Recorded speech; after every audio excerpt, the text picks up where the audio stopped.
Well, folks, we are here. It's Halloween, and as promised, I did say for whenever I had downtime from work, SKL would go back to its former time of 9 p.m. in the UK, but because. Thank you, Watch. Because America hasn't done daylight savings for the fall, they're only 4 hours ahead of us. 7 hours if you're on the West Coast. So that's why this week Eastern and Pacific time is for 5 p.m. and 2 p.m. Whereas next week it'll be 4 p.m. and then 1 p.m. 1 p.m. respectively, because I think it's Sunday, November 6th that daylight savings goes into effect in America. So that's why we're kind of in that weird, awkward time loop at the moment. But like I've said before, hi Sean. Whenever we get to that point where we're able, I've got downtime. For some strange reason, I'm looking at the tags for SKL, and it's got my stuff for Jurassic Wednesday. It's like, let me just change that here a second. It's like that's not going to work. You should switch it over to Draco Azul, available now on Amazon Comixology. Yeah, and don't forget to buy the anthology books that go along with it. Thank you very much, Steve, including my brand new action horror novel, whose paperback edition just got released this day. So if you want to see some awesome zombies and vampires, werewolves, and bat monsters, and want to throw a giant robot in the middle of it all, check out Draco Azul, Soulless Blood. Sweet. Remember, read it, share it, and review it. Exactly. Well, since we just got on to the subject of Halloween, I suppose this is as good a place as any to start. Universal's Dark Universe could be revived with Brendan Fraser as its Nick Fury. Wow. Go on. Okay. I'm of two minds about this. One, why even touch this cinematic universe again, considering Universal had two attempts in one, a very underrated Dracula Untold, and the embarrassment that was 2017's Tom Cruise the Movie, featuring the Mummy. Oh, don't forget the Wolfman remake. That was... That one's a guilty pleasure. I don't have a problem with that one. I don't have any problems with that one. I think, had you gotten someone else than Benicio del Toro to play Lawrence Talbot, it might have turned out better. Now, I got nothing against Benicio. He's a damn good actor. But I know it was his passion project, but he was the wrong guy for that one. Whereas Anthony Hopkins is like, okay, dude, you're having way too much fun in doing this. It's like, tone it down. You're starting to be like Nick Nolte from Hulk, and let me say a little better. Wasn't Nick Nolte actually legit abusing drugs when he was doing? By the time he was doing Hulk, at this point, it wouldn't surprise me. I like Hugo Weaving in that movie. Yes. Yeah, he was Oh yeah. I thought he was decent. I love Tom Cruise. Don't get me wrong, but he should just stick to the danger zone. Top Gun Maverick out on DVD, Blu-ray, and 4K tomorrow in the UK. Buy it, treasure it, love it. It is better than anything that's been out this year. And anytime he wants to revive Mission Impossible. Oh yeah. That too. But the idea of bringing Fraser back into the fold and making him the Nick Fury of this universe and re-tapping into the tone that the previous series had has promise. The Mummy series, as we knew it, the Mummy series knew what it was, and it was in on the joke. That was the key to its success. It knew how to have fun with it. The problem with the 2017 iteration is that it tried to take itself too seriously. And Raiden will probably agree with me on this. Plus, it wasted Sofia Boutella in a role that she could have made work. Same thing with Russell Crowe as Jekyll and Hyde. That worked. Maverick being SETI, not so much.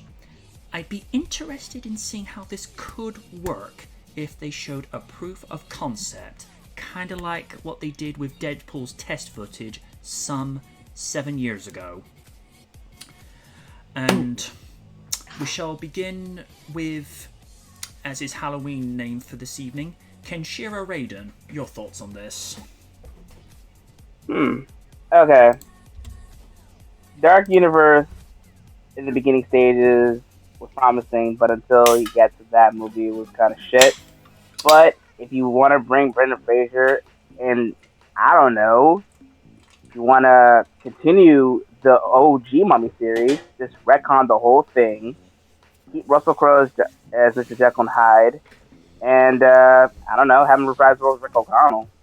I don't know, just maybe give us some photos, give us like a little teaser, because if you do a whole trailer, it will give away the whole movie.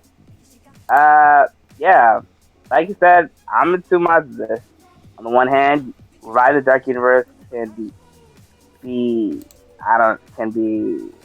what's the word? Risky, but if you have any good ideas, like I have an example about this. Werewolf by Night. Yes. Yes. I've heard good things about that. Yeah, watch it. It's actually really good.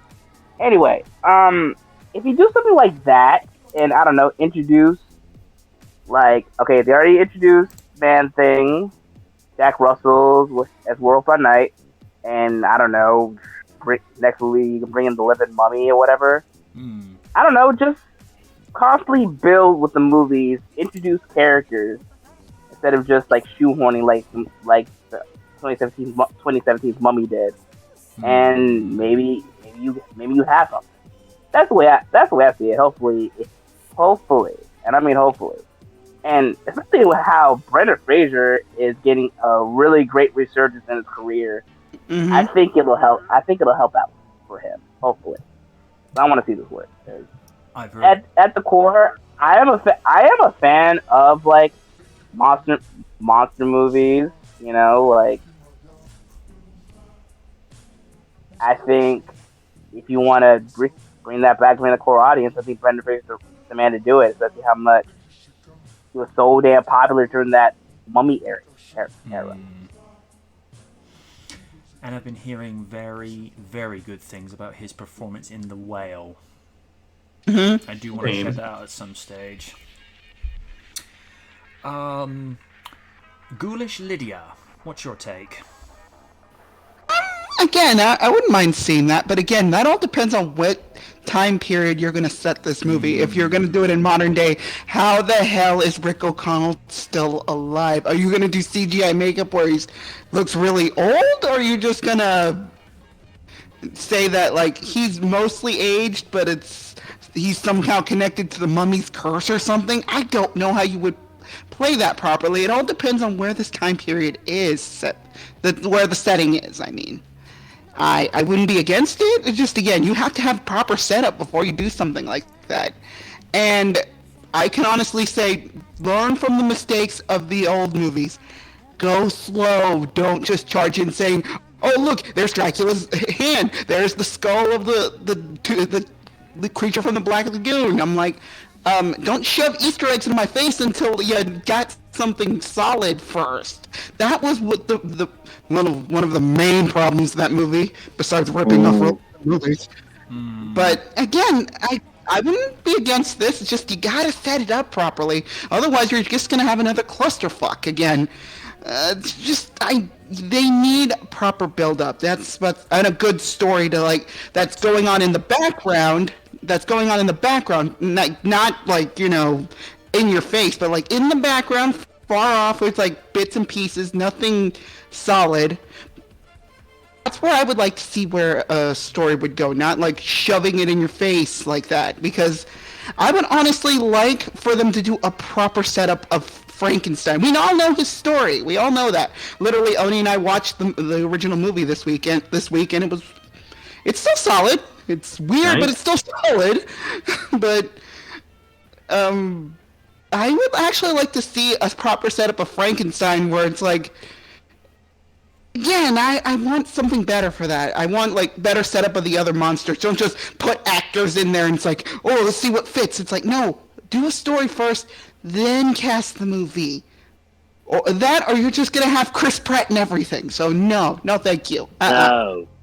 Oh, Cooking with Chris Pratt, walking in the garden with Chris Pratt. Chris Pratt's sitting by your bedside at night watching you sleep. Hello, Lydia. I'm going to watch you sleep. Get out of here! okay, fine. Have my fiance toss you off a balcony. Bye. Ugh. It's Yeah, me, but, Mario. No. No, get out of here. Shoot. I think the But be- yeah, all in all, I would like a freaking proper story. That's all I want. If you can tell a good story, that's all I want. I think the best Easter egg from the 2017 movies when they had a close insert shot of the Book of Umra, where it just sort of opened up and you would see where the key would have fit in. I'm like, now is that just a bone being thrown to the fans, or was there a much deeper purpose for that being there? Because obviously there's been no sequel to that version of the Mummy, so we've got no idea how that would have interconnected, but I tend to agree with your thoughts on that. Stephen, what do you make of this? Oh dear. The trouble is, so many studios have tried jumping on the cinematic bandwagon, but most of the time they've either failed to get a proper standing, or in the only two exceptions to that rule have been really the MCU and the MonsterVerse. That's true. The trouble with the Dark Universe is that it's had so many times they've tried to reimagine the start of it with Dracula Untold, and as we've already discussed numerous times, the Mummy. Yes. The trouble is, you need to have a plan before you jump into it, and not just throwing in multiple bones in there. And if they do start a Dark Universe, what's going to be the overarching theme of the big bad? Yeah, that's fair. If they want to go for something big and colossal, and this is just throwing off a bone here, but maybe take a Lovecraftian turn. Ooh. Okay. Because considering how much mythos that you have with the Lovecraftian universe, you could do several films within the Dark Universe that eventually connect up to features from that. But that's just me throwing a bone here. No, I feel ya. I'd say before they do anything, they need to have a confirmed plan in place. Mm-hmm. Yeah, I'll go with that. You can say that a lot about movies nowadays. True. All right. Last but never least, an author of fictional monsters himself, Kaiju. What's your 2 cents? So I want to get to the bottom of this because I want to know like what exactly is what exactly is the subject of this article. And it looks like this is nothing more than a fluff piece. There is no confirmation whatsoever about the Dark Universe being rebooted or the Mummy series being revisited or Brendan Fraser having anything to do with Universal. Really, this all started way back in October 12th when Comic Book Resources put out an article stating that Brendan Fraser is open to The Mummy 4 under the right circumstances. And it simply came about when someone just, shoved a microphone in his face and said, hey, how would you feel about coming back for a 4th installment in your Mummy series? And he basically told, this is the person in question being from Variety. And Fraser said, off the top of his head, when you're in a position like that, I don't know how it would work, but I'd be open to it if someone came up with the right conceit. And that was it. And since he stated that, then a lot of this, speculation and hype started building around the idea of Brendan Fraser coming back to do The Mummy. So this isn't so much like Universal spreading a seed of interest. This is all sort of like artificially done via a website like Variety and comic book resources and so on, sort of like spreading this idea, generating interest in the hopes that maybe potentially based on how people online react, maybe Universal would consider it. It's sort of like the same thing where you have a bunch of actors who would say, oh, I'd be interested in doing this sort of role, and then once that generates enough hype, that actor's agent will then go to Universal and say, or the studio of whatever movie, and said, well, what do you think? Look how popular this idea is spreading. And that seems to be sort of a thing happening right this second as we speak, with people talking about a potential Dark Universe revival, despite nothing being confirmed or said officially to the contrary. Mm-hmm.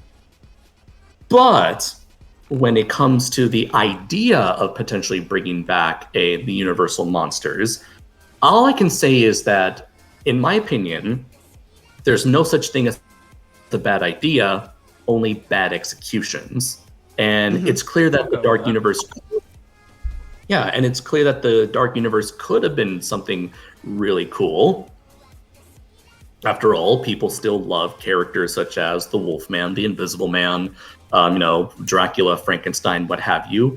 I apparently am one of the few people who enjoyed Victor Frankenstein. I know that has nothing to do with this Dark Universe, but I enjoyed that sort of old school classic gothic take on the Frankenstein mythos, but just given a fresh coat of paint and an emphasis on the relationship between Victor Frankenstein and Igor. But in any case, I do think that it is possible to bring back these characters, iconic, these icons of cinema, and bring them back for a new generation. Apparently, The Invisible Man did pretty good, surprisingly. But in terms of like potentially bringing back Brendan Fraser and the original Mummy series, I would rather leave it in the past, because I am almost sick to death of nostalgia baiting, franchise revivals. But I do know that is a thing that's selling right now. And now, 2000s nostalgia is at an all-time high now. Heck, even I just brought this up earlier this morning. There was news going on for a 20th anniversary movie, a movie reunion movie for Hurricaneger, which is the Super Sentai that led to Power Rangers Ninja Storm. Oh, I think I've seen that. Yes. I looked at that actually on Twitter. And just today, they announced that they're going to be doing a 20th anniversary reunion special for Aba Ranger, the Sentai that was adapted into Dino Thunder. Ooh, okay. I do. So, all this shit is coming. It's been 20 years now, so all this shit is coming back. And so, of course, it makes sense that a lot of people are looking back to the late 90s, early 2000s Brendan Fraser Mummy movies. So yeah, it's 20 years. That's a perfect amount of time for people to say, hey, wasn't those old Mummy movies great? Much like how people were like, hey, weren't those old Spider-Man movies pretty great when they brought Tobey Maguire back for No Way Home? So yeah, I can see this potentially being successful. And as for how they'd go about it, well, it's been 20 years since those movies came out. Brendan Fraser has aged 20 years, so I can see them just sort of having it take place 20 years later. I forgot when exactly the Mummy movies took place. What was it, like the 1930s or something? Yeah, I believe it was, yeah. The first movie was 1923, second was very early 30s, and the last movie before they just left it with Tomb of the Dragon Emperor, which is a movie I've not watched that often since. 40s? Yeah, it was very early 40s. Okay, so you know what you can do? You can easily do like a Indiana Jones and a Kingdom of the Crystal Skull. Just have it take place in like the 50s or whatever, and include some whatever whatever the culture was at the time involved in it. And hey, the 50s was a time for was still a time where like big like crazy atomic powered creature features were all the rage. So it's like you can sort of play around with that idea if you want to have a cinematic universe. Heck, the 50s was the the era that gave birth to Creature from the Black Lagoon, I believe. Could be wrong though. Maybe it's the 40s. Wasn't that the Blob as well in the 50s? What's that? Wasn't the Blob, The Blob. in the 50s as well? Yes, that's another Yeah. great 50s creature feature. In fact, I'm just going to quickly fact check right now. Yes, Creature from the Black Lagoon was 1954, the same year Godzilla came out. Wow. So Ooh. I feel like the 50s would be a great time period to sort of like bring about retro monsters into a potential cinematic universe. And I feel like if you want to go the cinematic universe route, again, there's no such thing as a bad idea, only bad executions. So I think you could easily put together a really cool, very fun, like retro throwback universe without doing what the Dark Universe initially tried to do, and that was just ride the coattails off of what was popular at the time. You mentioned, MJ, that you think the problem with the Tom Cruise Mummy movie was that it took itself too seriously. I don't think that was the problem there. I think the problem was it was the same issue that the 2017 Power Rangers movie had, where it was trying to rip off every single thing that was popular at the time to the point where it had no strong identity, nothing that made it unique or stand out from the crowd. So I'm sure a lot of people looked at Power Rangers or the Tom Cruise Mummy and said, oh, this looks like some generic whatever ripoff of whatever else is already in theaters or something that I've already seen before. So I'm not going to bother with this. And of course, the movie with bad acting and bad effects and all that stuff. Mm-hmm. The only demand I would make if, let's just say, February 15 next year, Universal make an announcement. They say, yeah, we're going to make The Mummy 4. It's going to tie into the Dark Universe. We're bringing Brendan Fraser back. If they bring back Brendan Fraser, one small simple demand: bring back Rachel Weisz as Evie. You I'd be okay with that. Because I don't dislike the actress that they got as Evie in the third movie, but she wasn't Evie. Because the thing that made Rachel's performance so endearing is that she was quirky, she was clumsy, she was a little bit ditzy. They were nice personality traits that made that character stand out. And then, of course, you've got, John Hannah being the lovable drunken goof that he was. It's just like, oh, you. It's like we said in the last couple of episodes. It's like where Rick is going to Evie, "Are you alright?" And John's like, "Well, I don't know, I don't feel that great." And Rick is looking and thinking, "I'm not talking to you, you idiot."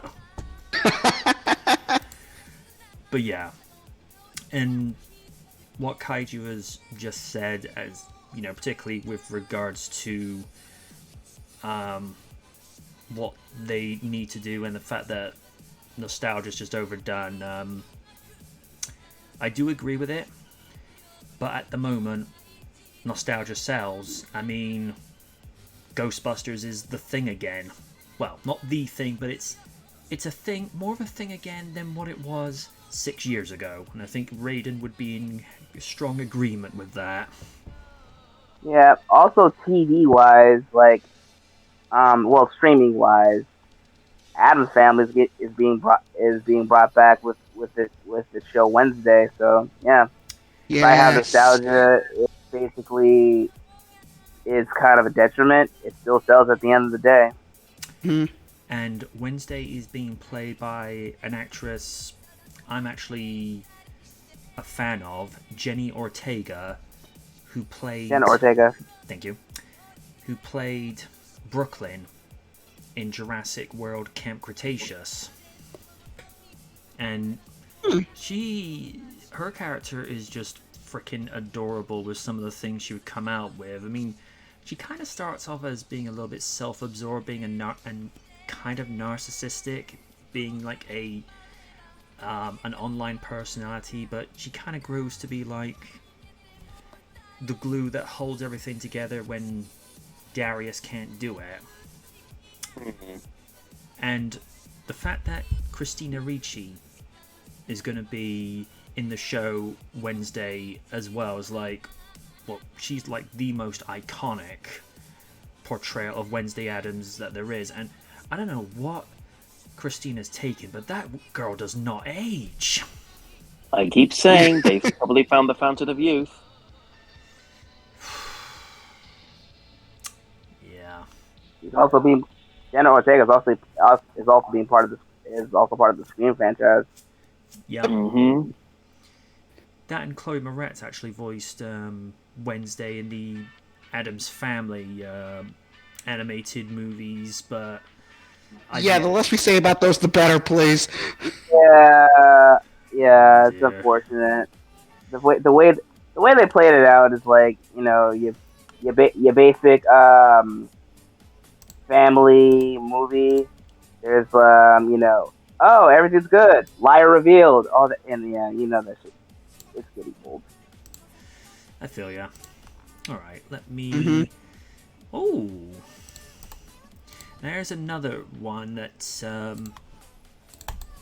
seems to be generating a little bit of, I suppose Kaiju would put this as artificial buzz.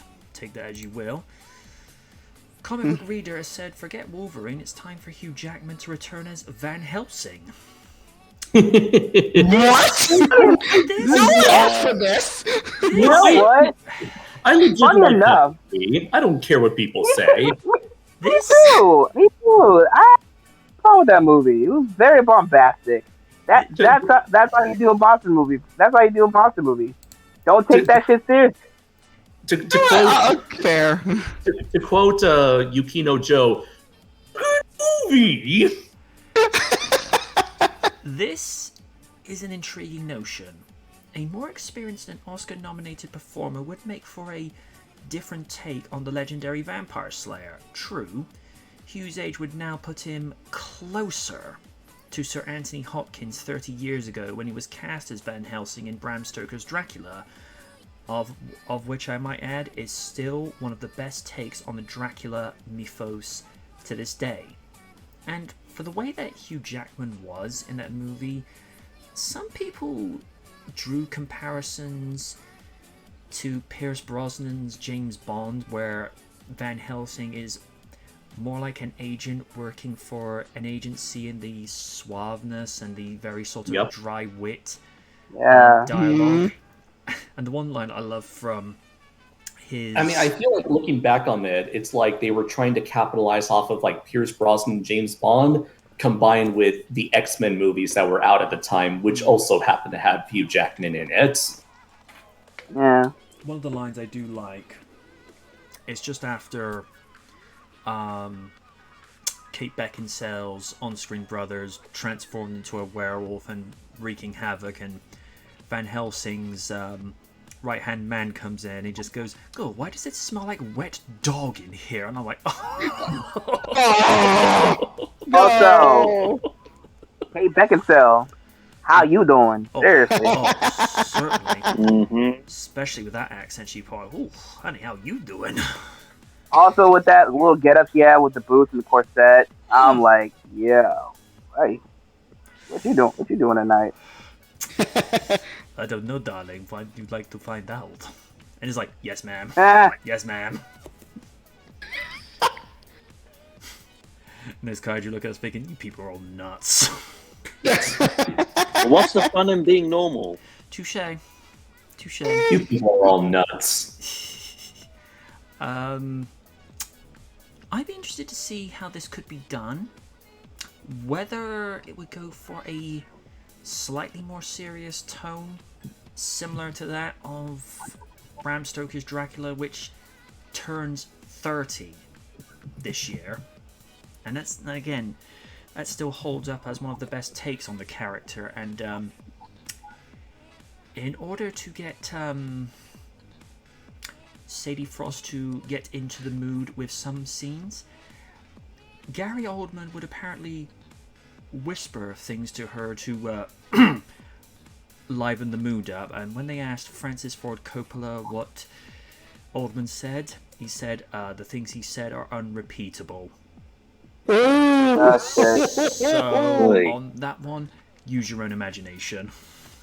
Oh my. Yeah.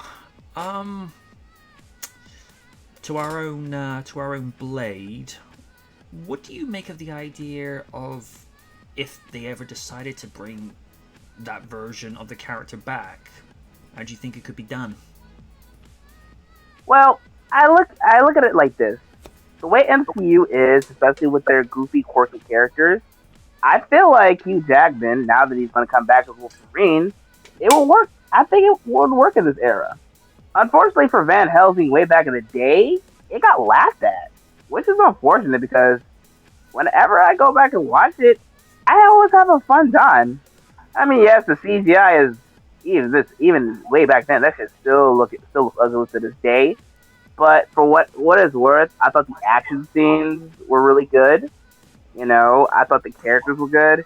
The fact that Van Helsing had this whole secret agent sense to him, especially working with, like, I think it was the Vatican, I think? That was the Vatican, or a branch of the Vatican. Yeah. Right. I definitely could see that work. Just had to get the right person to direct it. Gotta have the great choreography. And honestly, and you thought, okay, Kaiju, you don't like nostalgia, right? I mean, if you get my drift. I'm just like very burnt down on it for the most part. Fair enough. Well, for me, I can't stand the overuse of CGI. For me, I don't know what it is, but anytime it's like when a lot of films use it, I just get turned off. If anything, I would love to see, movie directors bring back practical effects. I don't know, man. It just brings back the creativity. Like, here's a good example. John Carpenter's The Thing. The way those things look, I feel like it still holds up to this day. So I feel like with a modern audience, you can give them a sense that, oh wow, that actually looked real, because it was built practically. I mean, you see it a lot with a lot of old slasher movies, especially with death. I mean, I would like to see that with if they ever bring Van Helsing back. Just have the right studio to do it, have the right director, have the company to do all your effects, and if it works, it works. I mean, it's like a certain adorable woman. The proof's in the pudding in the eating. So I would love to see this back because, like I said, I thought the movie was really fun to watch. A movie that doesn't get taken seriously, which a lot of movies should do nowadays, instead of just being super serial. If you get my drift. So that's my thought. The only thing I would say as a counterpoint with regards to the CG, I mean, I do agree the CG is it's kind of neither here nor there.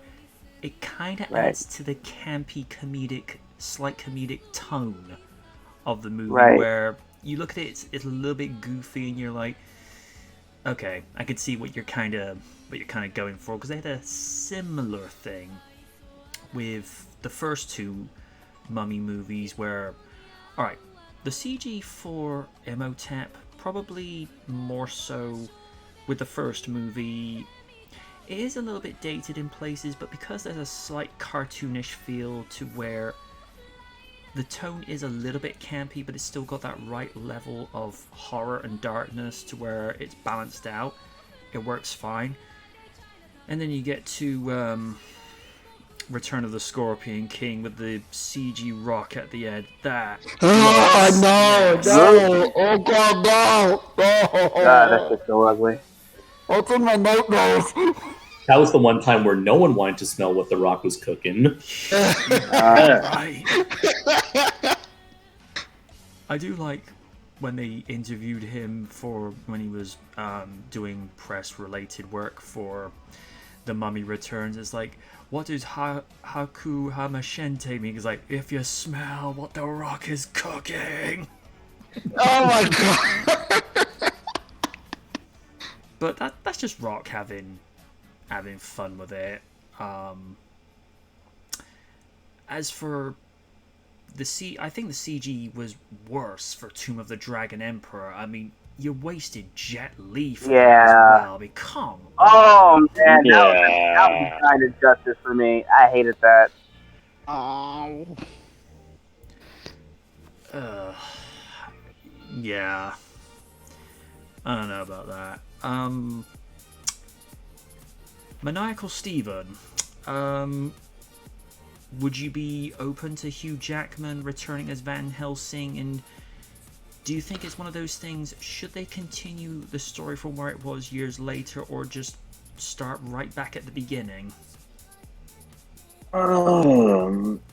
It's hard to say with that one, because I remember it being advertised very much, but I didn't actually watch Van Helsing until about maybe 3-4 years after it originally came out. Mm-hmm. It's All right. For me, I'd have to see a proof of concept or trailer. Give me a trailer, and then I'll be able to put my thoughts down. Yeah. Doesn't mean I'm not open to the idea. It just depends on what story they want to tell. Alright. Lids, did we get to you? No, you did not. You have the floor. All right. Well, I had no problems with the original Van Helsing because as cheesy as some of the effects were, some of them kind of stick with me. Dracula Brides, how you doing? To be fair, there was a lot of boob in that movie, even though those. Yes, there was. There was a lot of boob. So much cleavage. Yes. I'm not just talking about that. The brides were freaking topless. They didn't have. That's beside the point. Like the fact that it was raining throughout that entire climax. Like I'm wondering, like, how did we not see everything? That's where the true special effects lie. Yes. But Censorship. Yeah, pretty much. It's the magic. It's the magic of PG-13, where you can almost see it, but you technically can't. It's the magic of a push-up bra. And then all of a sudden you see Alucard from Symphony of the Night pop up. I'm interested in this. Wah, wah, wah.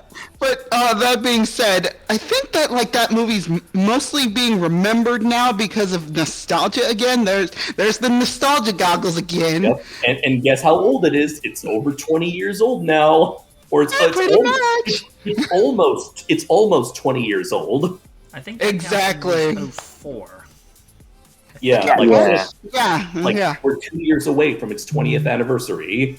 Yeah, so Yikes. again, Yes, folks, we're getting old, and we're all gonna die soon. what are you talking about? Ow, my knee!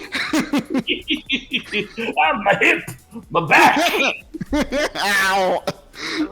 Can't drink alcohol like I used to before because my heart burns. My sciatica. People. Big arm. Odie, you have 3 arms? What the hell? Wait a minute. That would be something I noticed. but that being said, again, if they want to try to bring it back, I think it's a little too late to do that.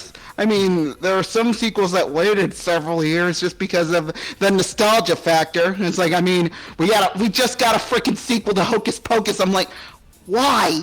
Also, I love because money. also, Lydia, we're also getting a sequel to the Keanu Reeves Constantine movie now. Really? Because apparently everybody wants to see that. Because Keanu Reeves is super awesome again now, and heck, he came back to do Bill and Ted 3 finally, so now everyone wants him to do Constantine again. Okay. And that's another movie that nobody liked back then, but now everyone is doing like a what do you call it? A revise or revival. Not revival. It's like when you go back on your opinion and like, revisionist history. No, revisionist history. Yeah. Not revisionist history. It's like it's like re-examination. That's what it is. There we go. That's it. Yeah. Everyone's doing a re-examination on Van Helsing. Now everyone's doing a re-examination on the Keanu Reeves Constantine. You get a re-examination. You get a re-examination. You get a re-examination. Let's be clear on that. The only reason that's getting attention now because Hugh Jackman Double Toasted did a review of Van Helsing, and they were just laughing. They roasted that movie.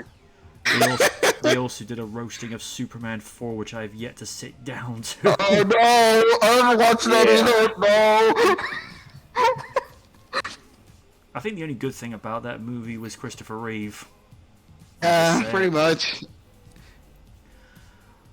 But yeah, I think I'm good. But the point is that why are we doing this? I guess this is fine. Okay. Money. It's like I guess I'm on this train to hell. Let's go. Money. But Lydia, we've got to have money. Thank you, Tony J. He was a good Shere Khan. I'm not gonna lie. He was. Yeah. Oh, which reminds me, I'm not sure if I shared the art on your server, but I got that from the same Disney artist that did Ariel earlier this year. Nice. Ah. Last but never least, excuse me.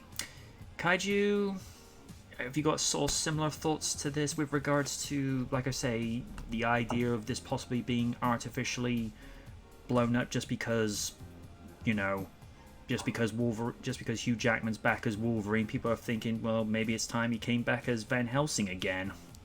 Oh, absolutely. Yeah, this is just another editorial piece coming solely from the writer's mind himself. And this individual, just going to see who the author of this article was.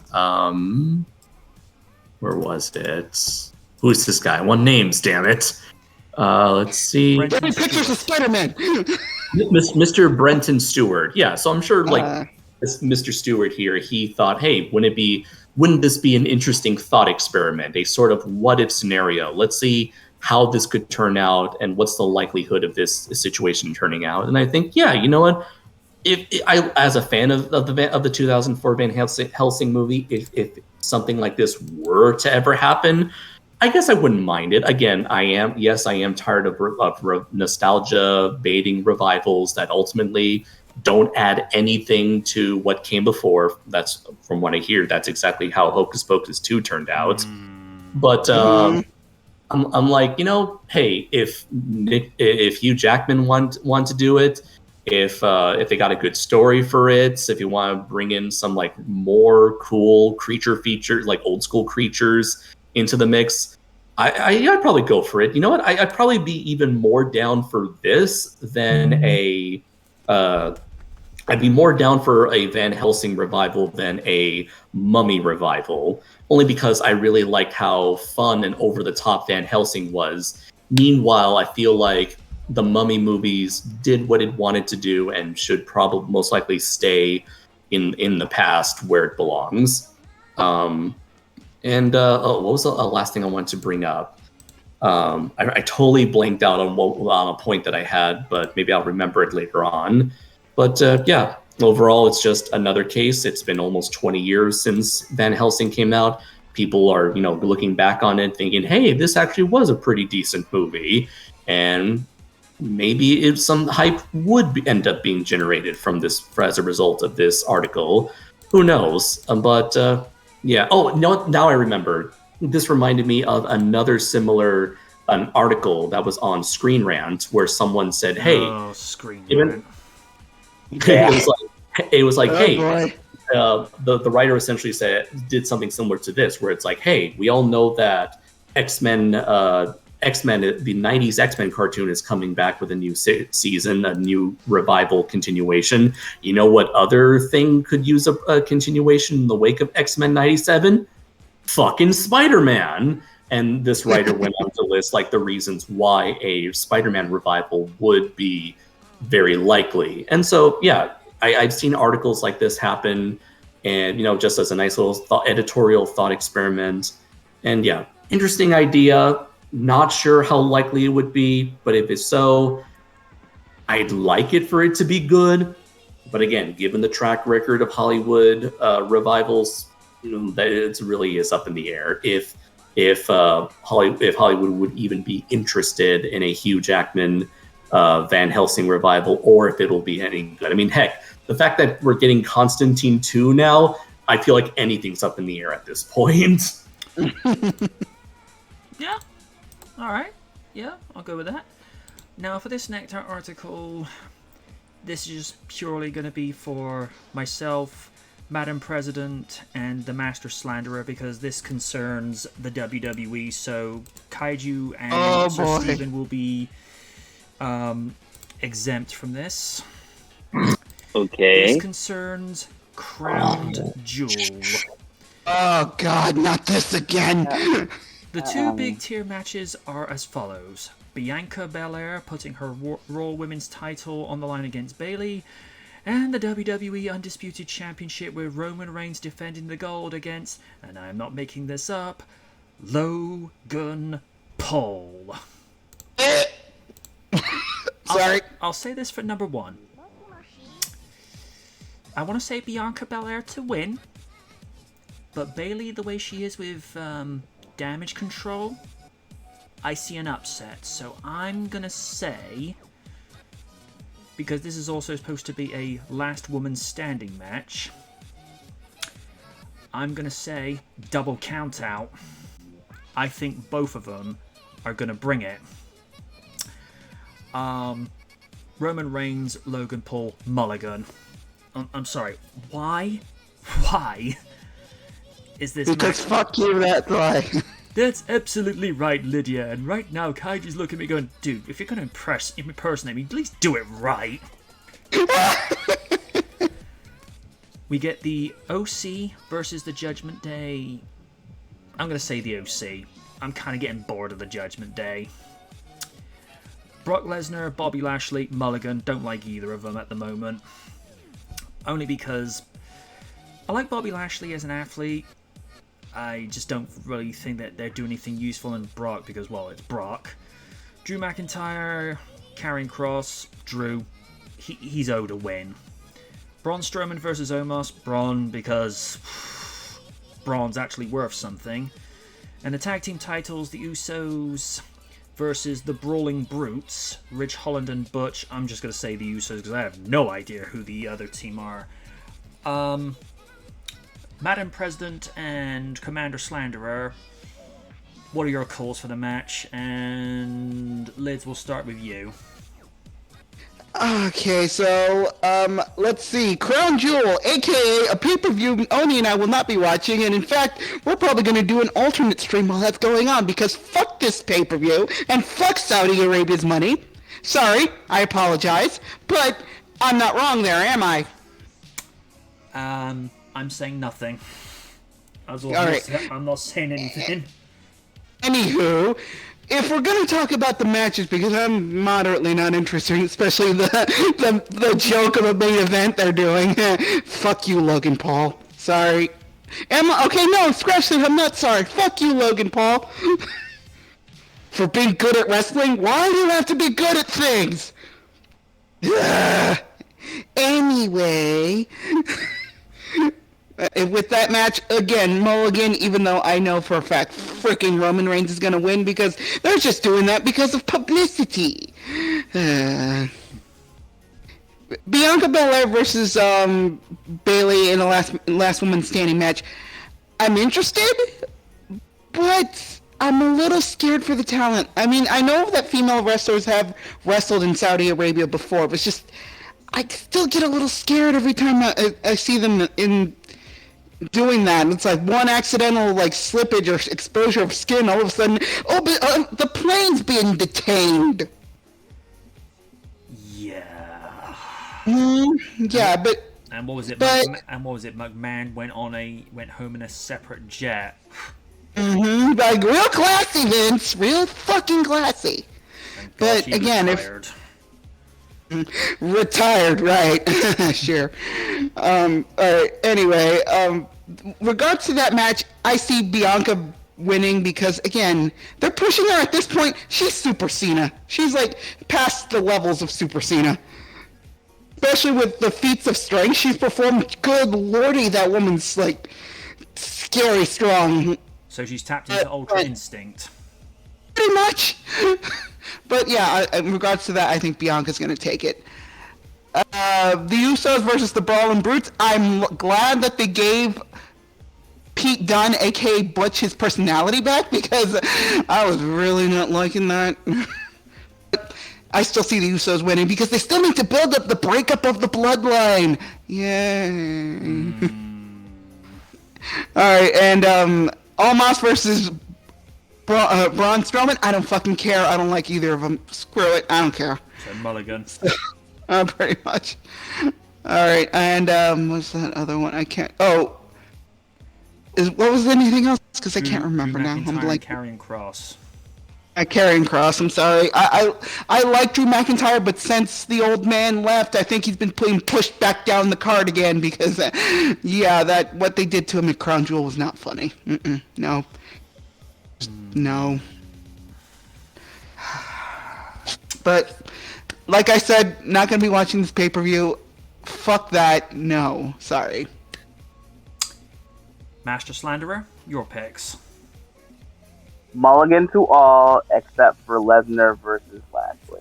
Okay. I've been wanting to see an actual legit match that didn't need to be interfered by Roman and all that. That's the only thing I give a shit about.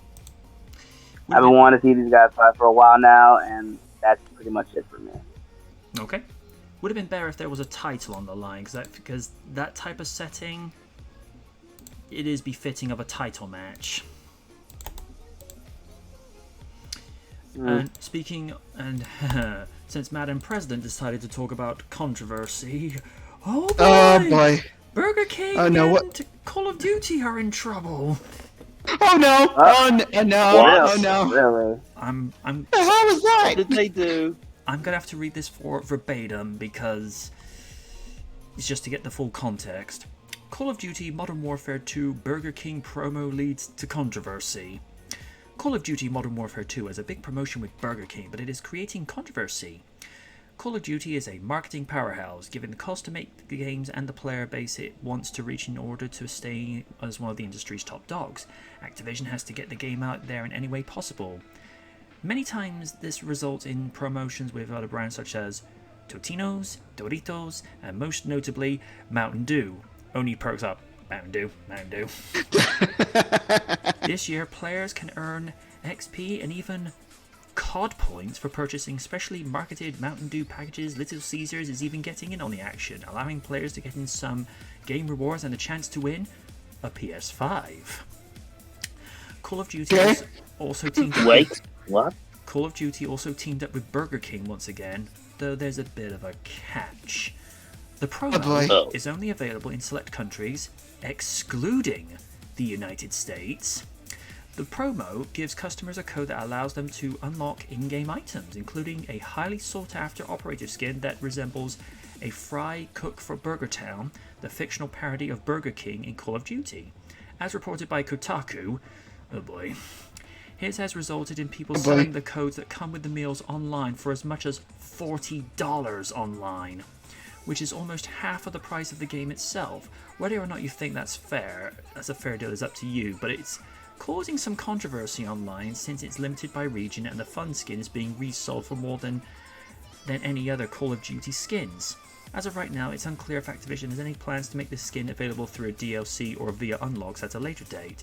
This could be a Battle Pass skin sometime next year if fans are lucky, but there's no guarantee.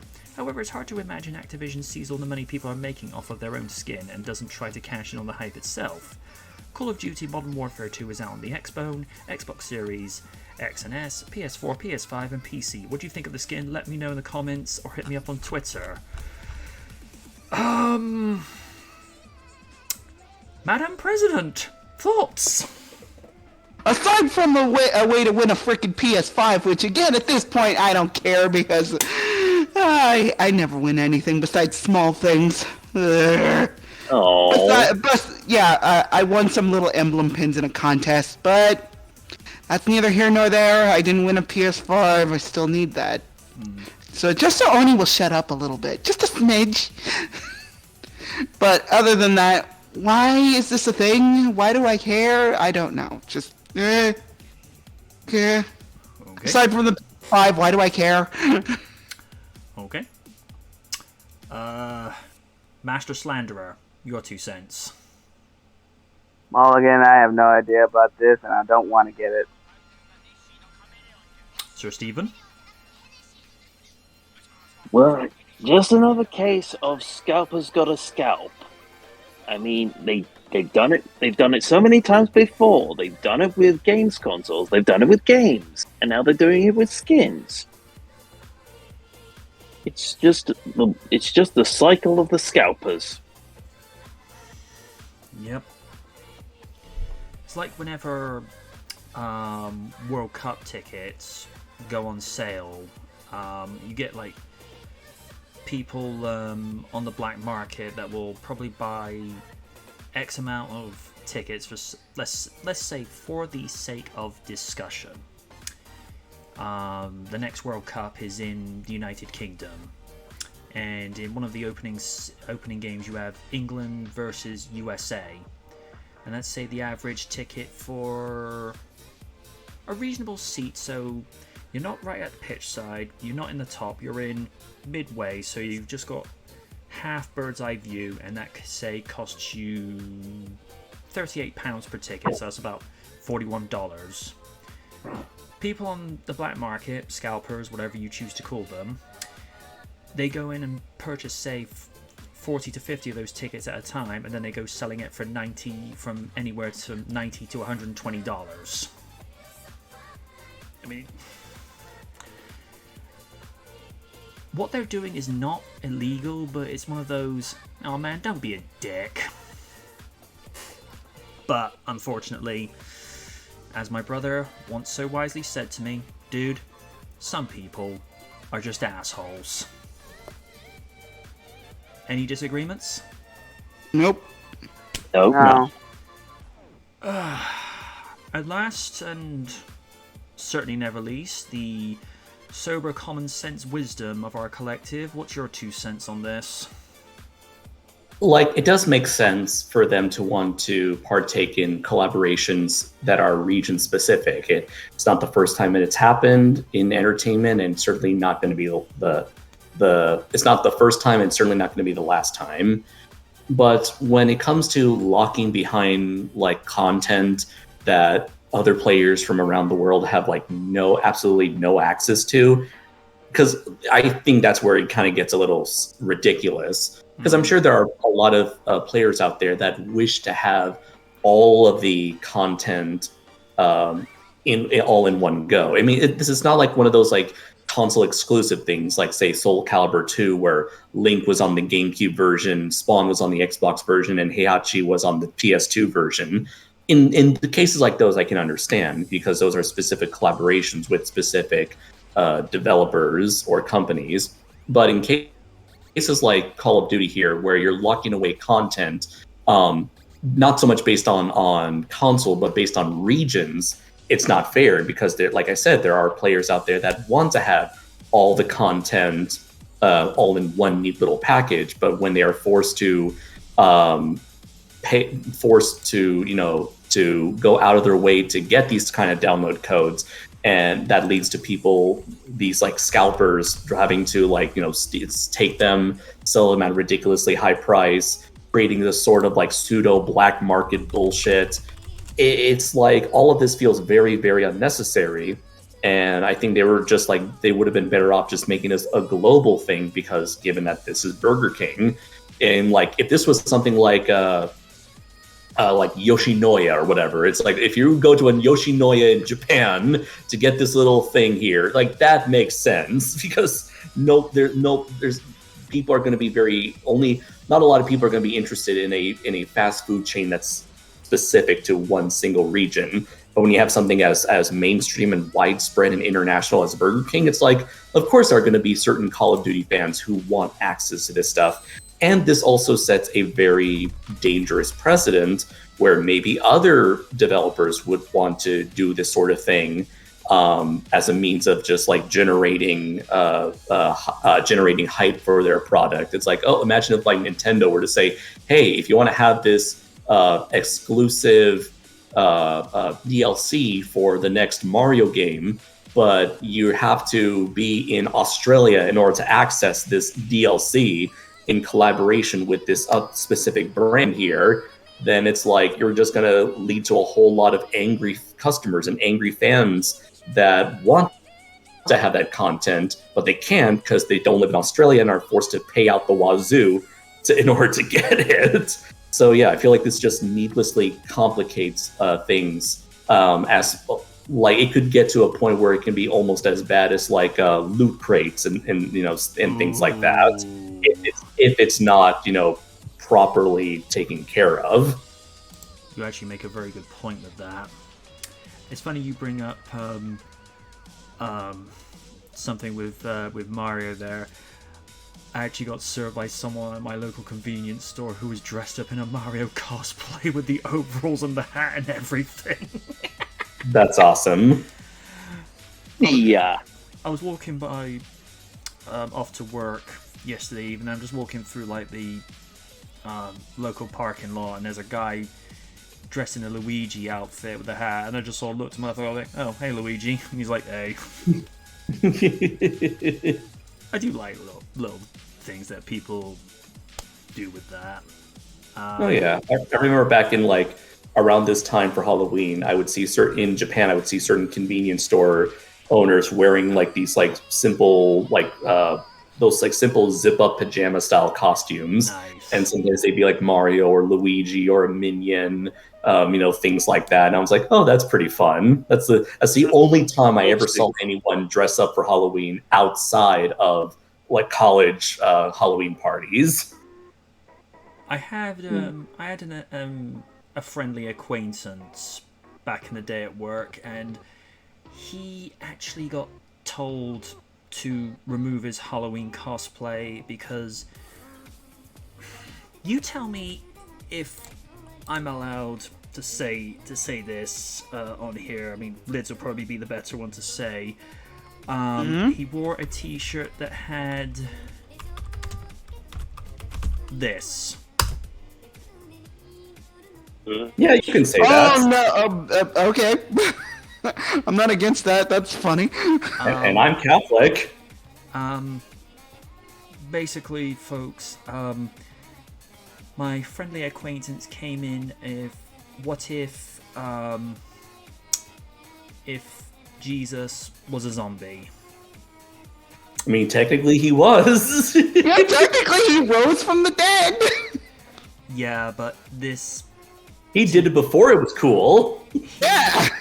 He was wearing a t-shirt where it was a little too graphic. And keep in mind, he was working in a grocery store at the time, so it's like... Whereas... another colleague I had in there, this happened to be for Valentine's Day. She dressed up as like a fairy for Valentine's. Her outfit was a tiny bit too revealing. Use your own imagination with that. Oh my! Yeah, let's not. Don't tell me what to do. I get, you know, I think particularly whenever you do like themed dress-ups, cosplays, call them what you will,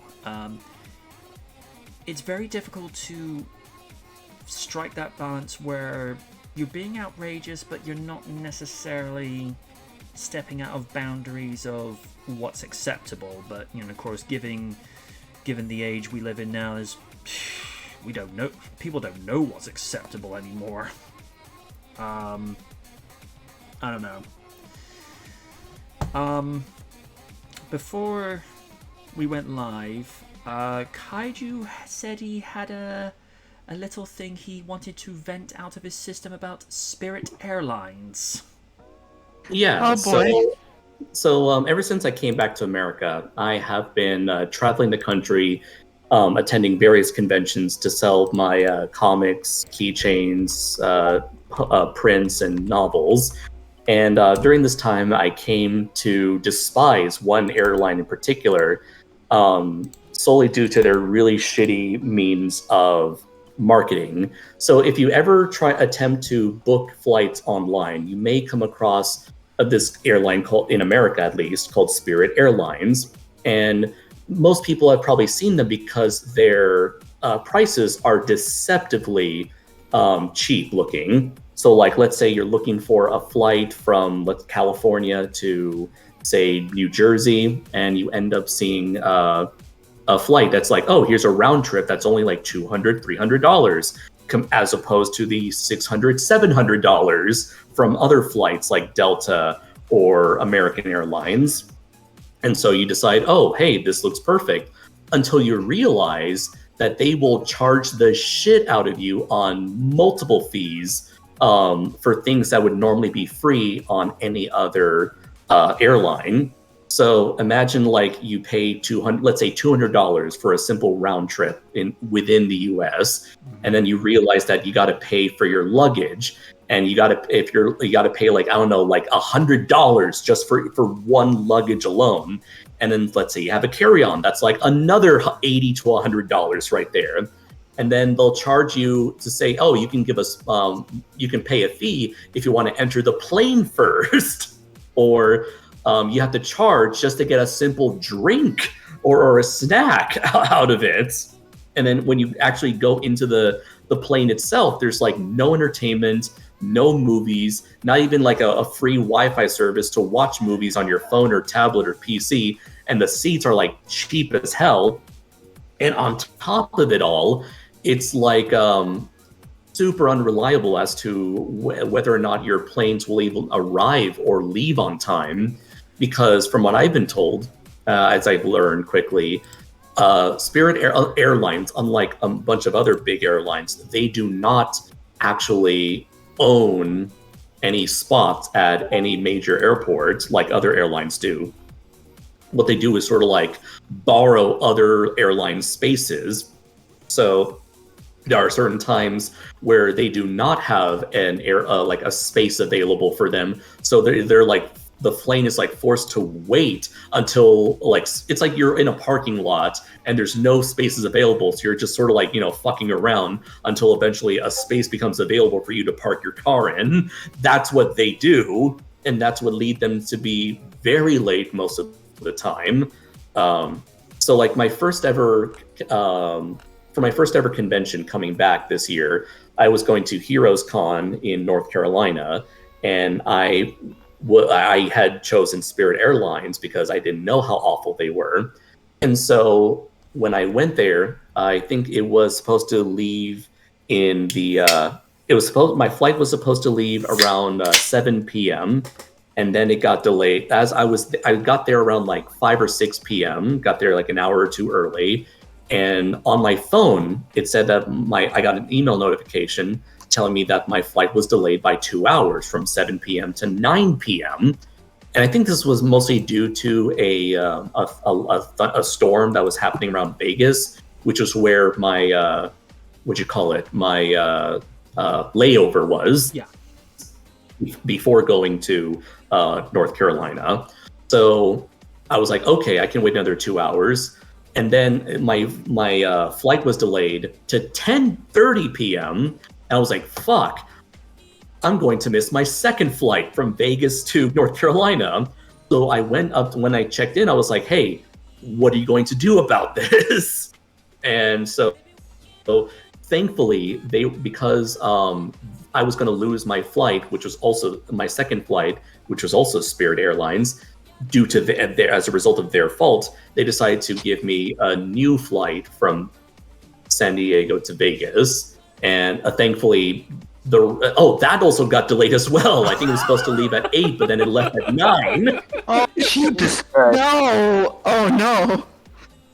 And then we were waiting in our plane for a good 30 minutes after we were supposed to take off. So the oh moment my god. Yeah, so the moment I arrived in Vegas, I just fucking booked it to my second flight at the gate.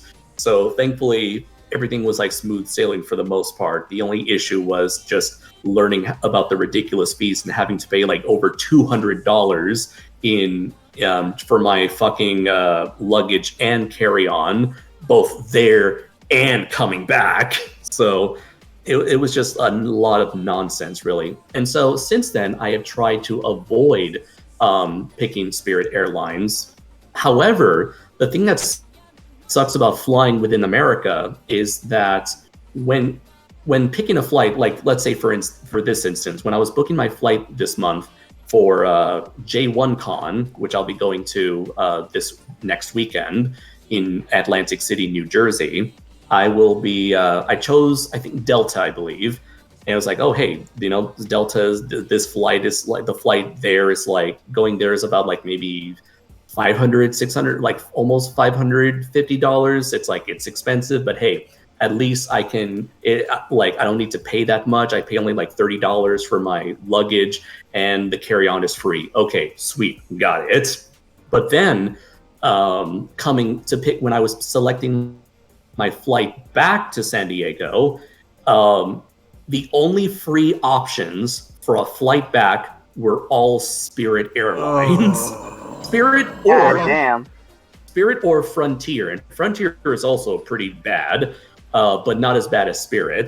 Jeez. But every other option that wasn't Spirit, that wasn't Frontier, it was all it jumped from $0 to $50 or $100 extra dollars just for the flight back. So I was already spending $500, $600 on my flight to New Jersey. I'd rather not spend any more, but the only free options available were fucking Spirit. So I had no choice but to go with Spirit, meaning that when I fly back home from New Jersey to California, I'd have to, deal with a lot of their bullshit all over again. And that's not the first time it's happened. This has been the third time it's happened to me, where I try to look for an affordable option coming back home, and Spirit is the only free option available. So it's I don't know what the fuck happened to the American airline industry that led to return flights being so ridiculously expensive now, or just having Spirit be the only option available.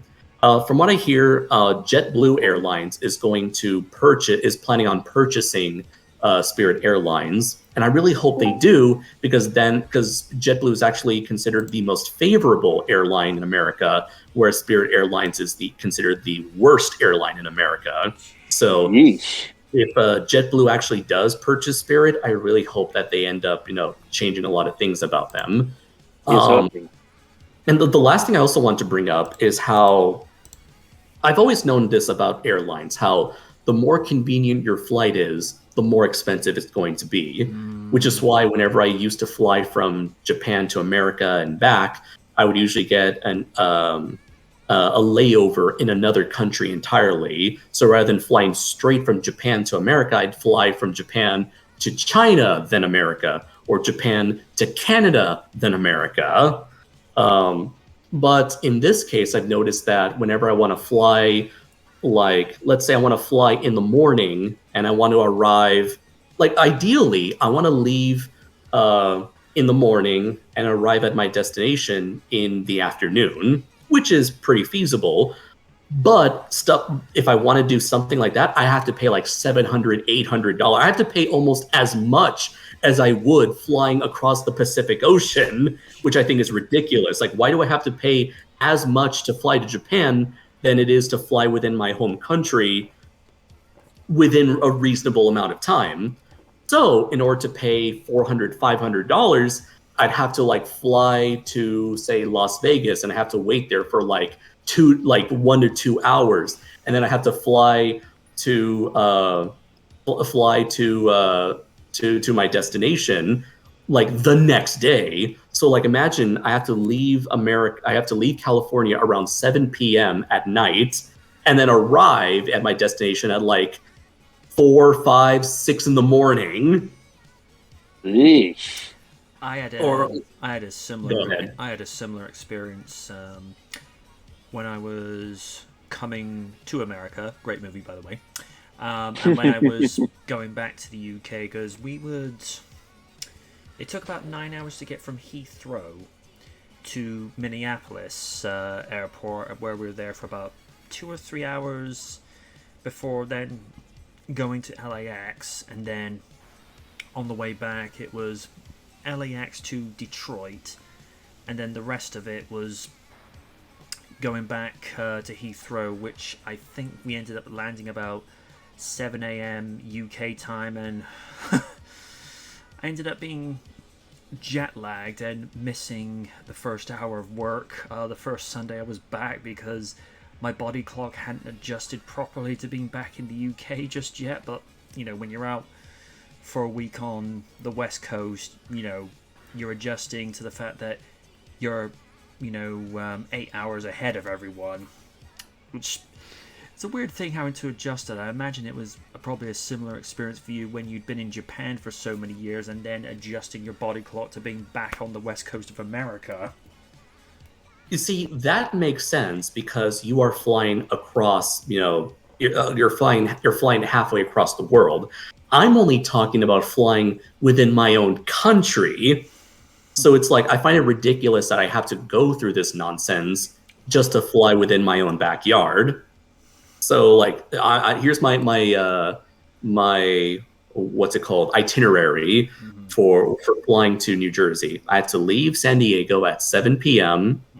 and I have to fly to Seattle, and then I have to stay in Seattle for like an hour to then go to Detroit, and I have to be in Detroit for 30 minutes to then finally come to Philadelphia at 8:30 in the morning. Oh, good Lord.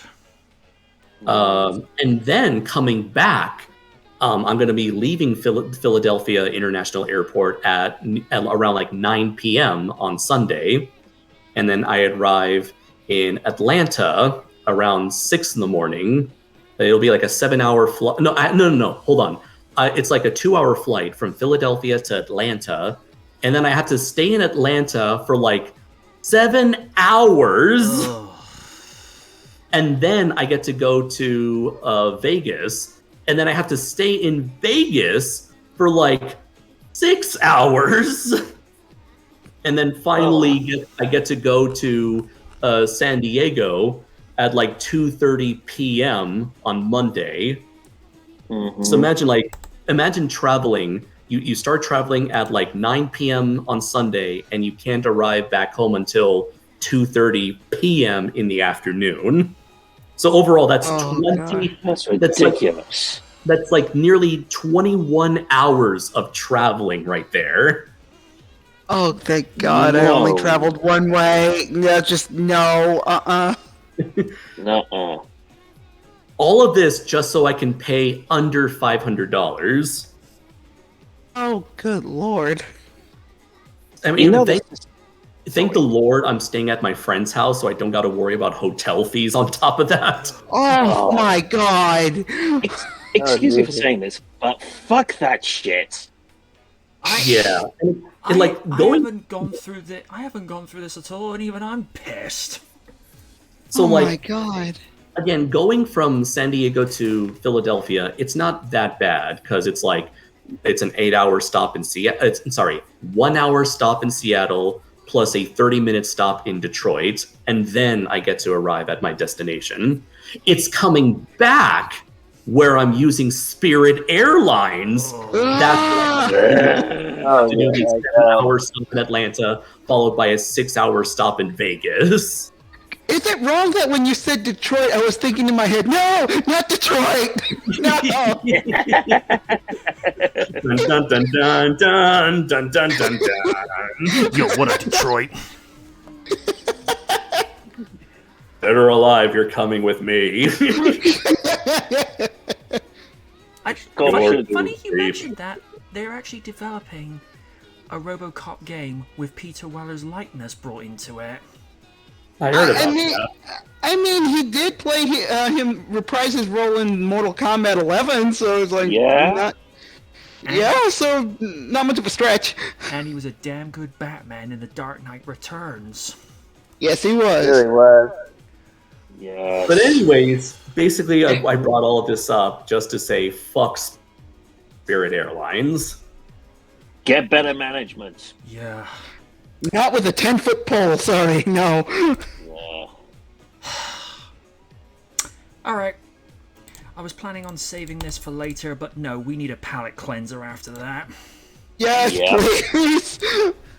Oh. So much pain. Well, if I could have an intimate dimensional portal, I would send you some pizza because I just ordered Domino's for me and my friend. Much appreciated. Yeah. Yeah, like I say, we're having a palate cleanser because, no.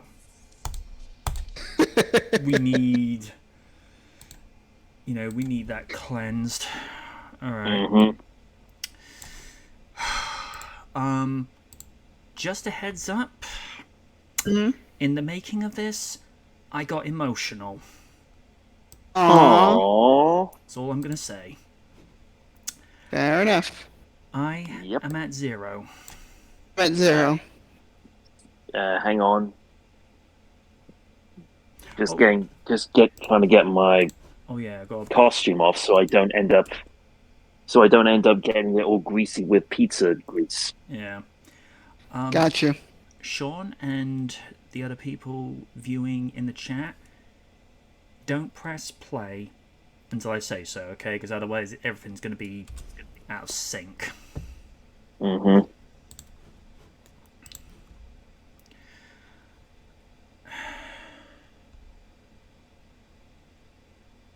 Hang on.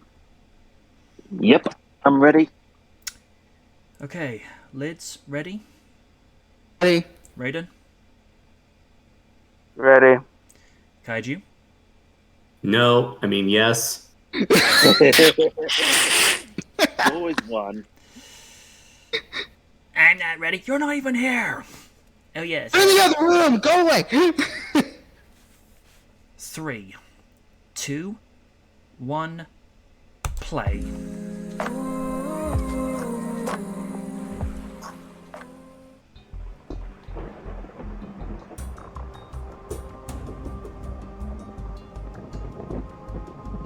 Ooh, spooky.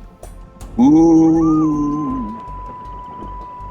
Oh, okay. Here we go. Ghostbusters, one of the most iconic franchises ever to come out of the 1980s. From the first movie that still holds up incredibly well, to comics, the marvelous animated series The Real Ghostbusters, to its follow-up series Extreme Ghostbusters, video games and merchandise that range from teas to cosplay items and toys such as the Firehouse and Ecto-1 herself. A sequel I did followed have in that car. 1999 that, while it was still Nice. it was almost a paint-by-the-numbers replay of the first. Number 1, large figure walking through Manhattan. Number 2, Peter Venkman still acting like an ass, if slightly toned down. Number 3, establishing the Ghostbusters as a business again. Number 4, Just a heads up, someone might want to put their away, headset this in. time in a psychiatric ward and not a jail cell. It was also criticized for being lightened up and kiddified slightly with the lighter tone as opposed to the darker tone of the original, with swearing toned down to non-existent. Dan Aykroyd had been trying for years to get a third movie off the ground, but it was one of those developmental hell situations that left the project languishing for so long. He had ideas to have the third movie in New Year's Eve 1999 that would have seen the OG stopping the end of the world again, which I think some of those elements were used for the supernatural thriller End of Days starring Arnold Schwarzenegger. And he even had an idea for a story that would have tied into the 2012 Mayan calendar. In 2009, to tie in with the 25th anniversary of the original movie, Ghostbusters the video game that was developed by Atari Games, with the script written by Dan Aykroyd and the late Howard Ramis themselves. It incorporated story and aesthetics that would have been in a third movie, had Dan been able to get it done the way he wanted. After the sad passing of Howard Ramis in 2014, Sony announced just days after his death that they would be moving ahead with a third movie. So Classy Sony. I could understand leaving it a month or two Yup. before announcing that news, but mere days. Keep it classy, Sony. Columbia moved ahead with a straight-up reboot of the No, kill with fire. No. was the third movie in which the boys Yuck. had done one last job and then handed the baton to the next generation of Ghostbusters. Ghostbusters 2016, aka Feegbusters, Fembusters, Newbusters, or the movie that shall not be named, went ahead with an all-female team directed by Paul Feig, which was met with negative reception from longtime fans to casual fans alike. When you make a condescending marketing campaign that chastises the male audience for not watching it, then going with a lazy plot and treat your male characters as inferior idiots, I really can't think why this didn't work.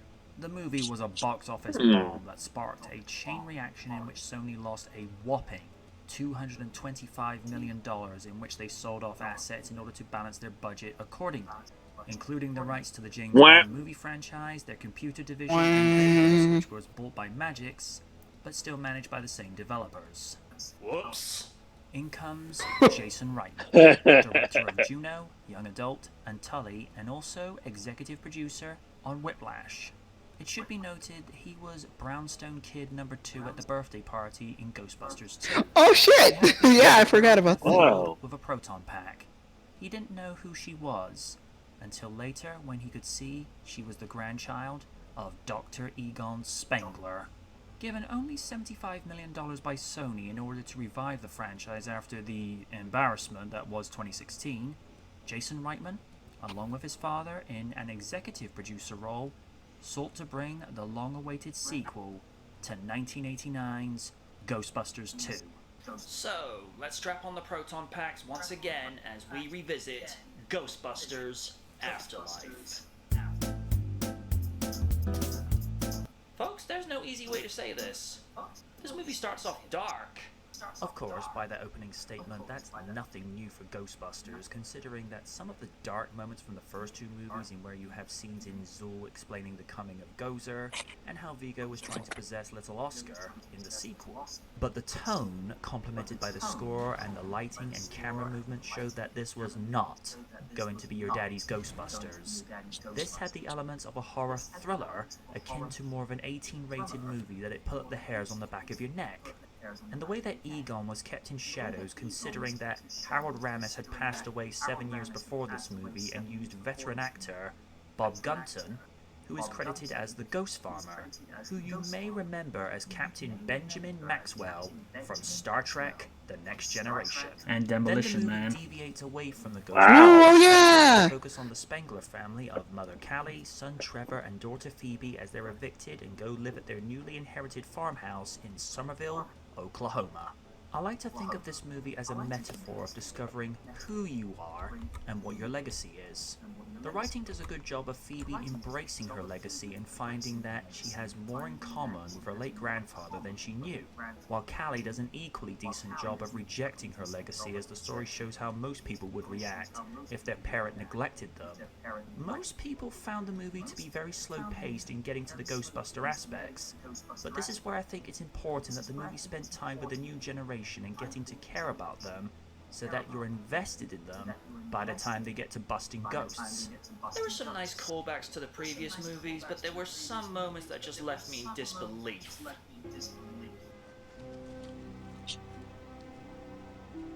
No, just check the glove box. Oh no! Egon, what the hell? But because Gozer was being brought back to the fold, it meant that elements were being repeated from the first movie. such as Vince Clortho and Zool possessing people. In this case, it was Callie and the kid's teacher, Mr. Gruberson. What a lovely singing voice you must have. One moment that was an emotional callback to the first movie was this.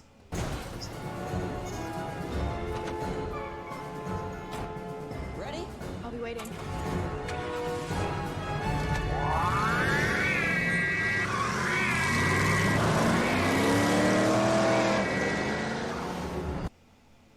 Folks, I need a moment. A few moments later. Still can't do it. 1 week later. Okay. No, you're not doing that bit. No. I'm good. Whew. That moment really spoke to my childhood. Oh, you know what would have fit better? Thousands of years later.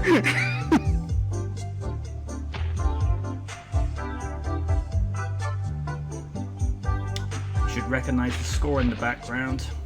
Yeah. And Very nice. Have you missed us?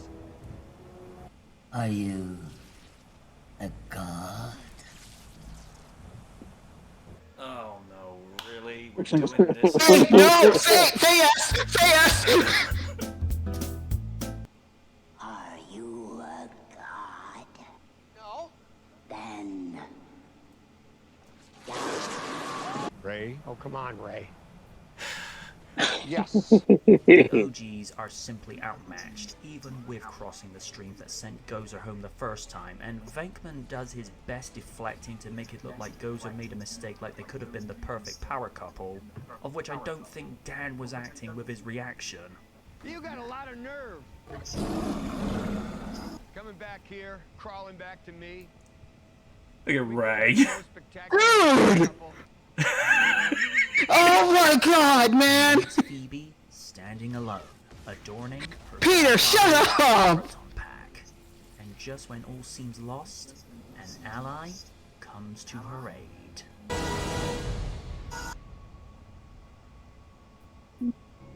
Aww. Oh my god. I'm not crying. I'm not. And the moment we wait, I just got Come something in my on, eye. man. Oh God, there's a little dust in my eye. I think somebody's chopping some onions. Ah, damn those onion ninjas. Ghostbusters together.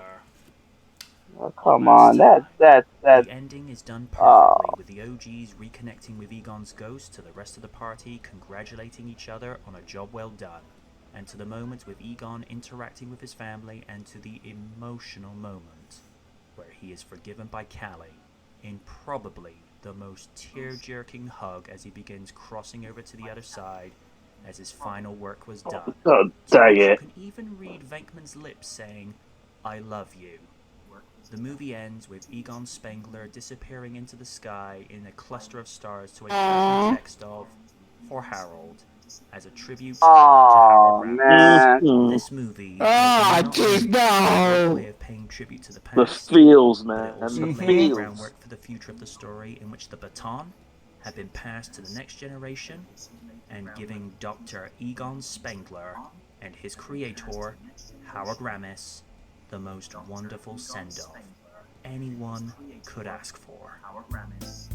Yep.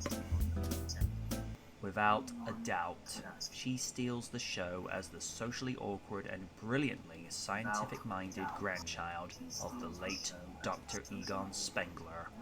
McKenna is just a natural at being awkward and having similar mannerisms to her on-screen grandfather, even down to the glasses that are virtually identical when she compares hers to his. This kid is pure He is amazing. charisma. He has a natural, likable charm from the word go. He plays off of Steve, would you McKenna say he and was like a Paul young Rudd very version of well. Ray? Not so much with Finn Wolfhard, because he just seems to have Yeah. no charisma. Of the new Ghostbusters, he seems to be the dullest, as he just seems to be a downer with Phoebe and just all over the place when he's trying to impress Lucky. Celeste has a very dry-wit sense of humor about them in playing Trevor's love interest. In terms of charisma, they balance the team out by adding the necessary charm along with podcast to the new team. I'm gonna be honest here. She displays the emotions of an embittered daughter flawlessly. Believing that her father, the late Egon Spengler, abandoned her and her family when she was young, and the change of heart she shows when she realizes that she was never out of his thoughts. And the forgiveness she displays with the wordless hug at the end is enough to leave any room without a dry eye. I was not expecting him to show up in this picture, and for the less than coffee break appearance he had, he made it work. But he still wants pictures of Spider-Man. Given that she had to mime out the dialogue, which was provided by Shora Agdashlu, Olivia did well with the very elegant performance she put in. Dan slipped right back into character like he never left. He portrays Ray with an air of bitterness in not understanding what Egon did and essentially sabotaging their business, and then has remorse when he and the other Ghostbusters reunite with their deceased comrade. For his coffee break appearance, he works well with the material. That man does not I like the age. fact that he made something of himself in the financial I world, don't crack. becomes the owner of the Ghostbusters by buying back the firehouse and setting up the sequel. Yeah, I mean, we're all pretty dang special down here. On a personal note, I thought that we had busted up for good. I mean, it wasn't working for me. My friends didn't think so. I know yours. Oh, good lord above, it's classic Bateman. Pete, you can't charm your way into this one. Murray, like his co-stars, slipped back into character as the smart-mouthed wise-ass of the Ghostbusters like 1989 was yesterday. Light him up. And I love that sound. I don't think they were acting there. Dana makes her return in a mid-credit scene with Karma seemingly catching up with Dr. Venkman for his antics that he did in the opening scenes of the first movie with the ESP tests. Bob Gunton acted the physical performance of Egon in the movie, of which Harold's likeness would be placed onto him in post-production. Harold Ramis appears as Egon through archive footage. Aww. It's Ghostbusters, and we can't talk about any movie without talking about the iconic 1959 Cadillac Miller Meteora Sentinel. It made sense that Ecto-1 had to look like it hadn't been used in a while with the way she had been stored in a barn by Egon. But to give the old girl her due, she performed flawlessly.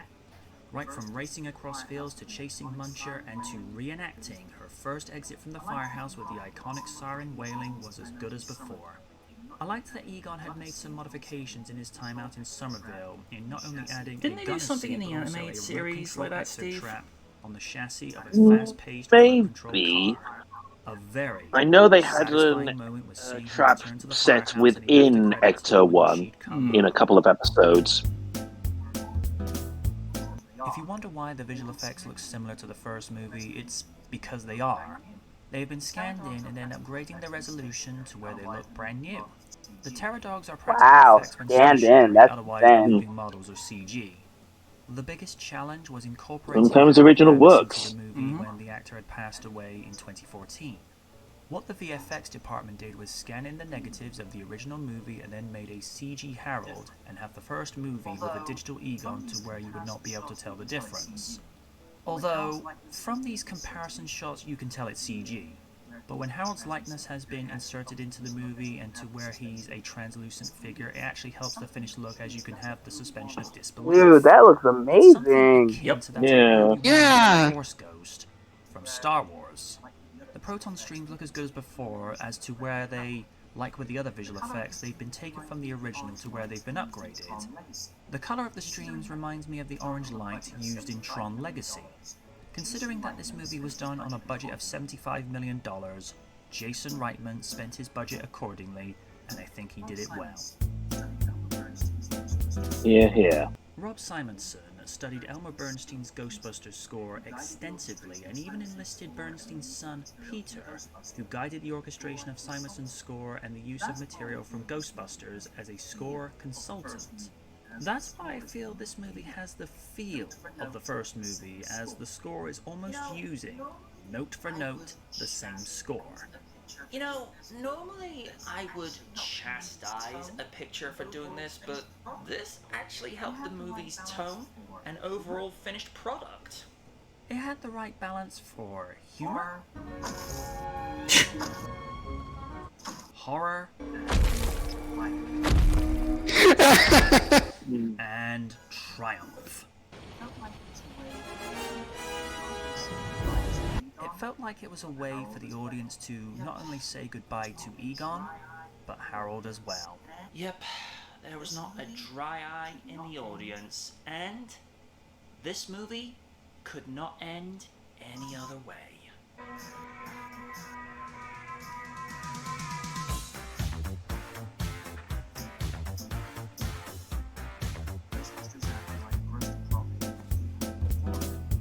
Ghostbusters Afterlife grossed a profit of $204 million against a budget of $75 million. Now, after only a year of inflation, that would be $218.3 million. Yep. Paul Degarabedian of ComScore said Ghostbusters Afterlife opened to a really solid number that showed the brand is really powerful. And they some spend 37 not that years much after money the on the original marketing became a cultural campaign. phenomenon. The Associated Press You didn't really have to. The difference between this film and the 2016 reboot is that Ghostbusters Afterlife cost about half as much to make. Variety described the film's opening weekend box office numbers as stronger than expected, and an important victory for the studio after it failed in 2016 to revive better than- the decades-old series. Sherry good. Linden of The Hollywood Reporter described the film's cast as engaging and having the comic beats down, and added, they also play more fully fleshed people than the first film offered, reflecting the director's interest in character-driven stories. She also noted some similarities between the film and Stranger Things, The Wizard of Oz, and Close Encounters of the Third Kind. Scott Mendelsohn of Forbes gave the film a score of 6 out of 10, describing it as a charming and witty kid-centric coming-of-age fantasy, but criticized its reliance on pandering nostalgic fan service. Dan Aykroyd has 3 sequels in mind where the surviving cast would appear in. Oh, but of course, there's that old adage of, if Bill Murray can be persuaded. I mean, it took long enough just for Ghostbusters Afterlife to get made.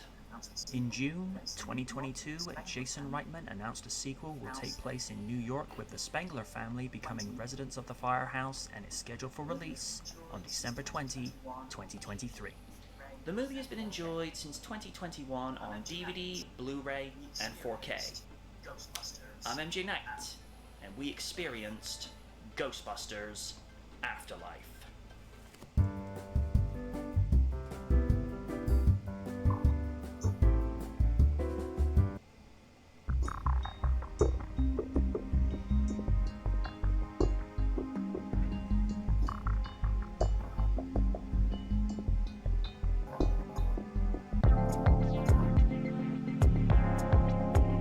Very nicely done. Thank you.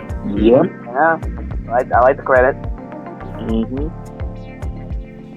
Sometimes... I also like the ending credits, the music. Appreciate that. Oh, Sean Retros goes, what 2016 movie? Have a Twinkie, it'll help. That's one big Twinkie. Yeah. Oddly enough, they were selling Twinkies at one of the stores at the Comic-Con. Nice. But I ended up finding a cocktail exotic 7-Up flavor. Huh. A combination of passion fruit, pineapple, and lemon. You know, that actually seems pretty good. Tasted like a non-alcoholic fruit cocktail. I bet you I would rather prefer that than flaming hot Mountain Dew. No. I sadly tried that way back in June, and I instantly regretted it. So did Oni. Yeah, Oni and I tried that on stream a few months ago, and it made him puke. It did not end well. And the thing was, he was streaming Red Dead at the time. Oh no. Red Dead 2, he's like... He thought it was gonna make me puke. I'm like, oh, this tastes a little spicy. All of a sudden, he's like, excuse me. He runs out of the room and goes to puke. Oh dear.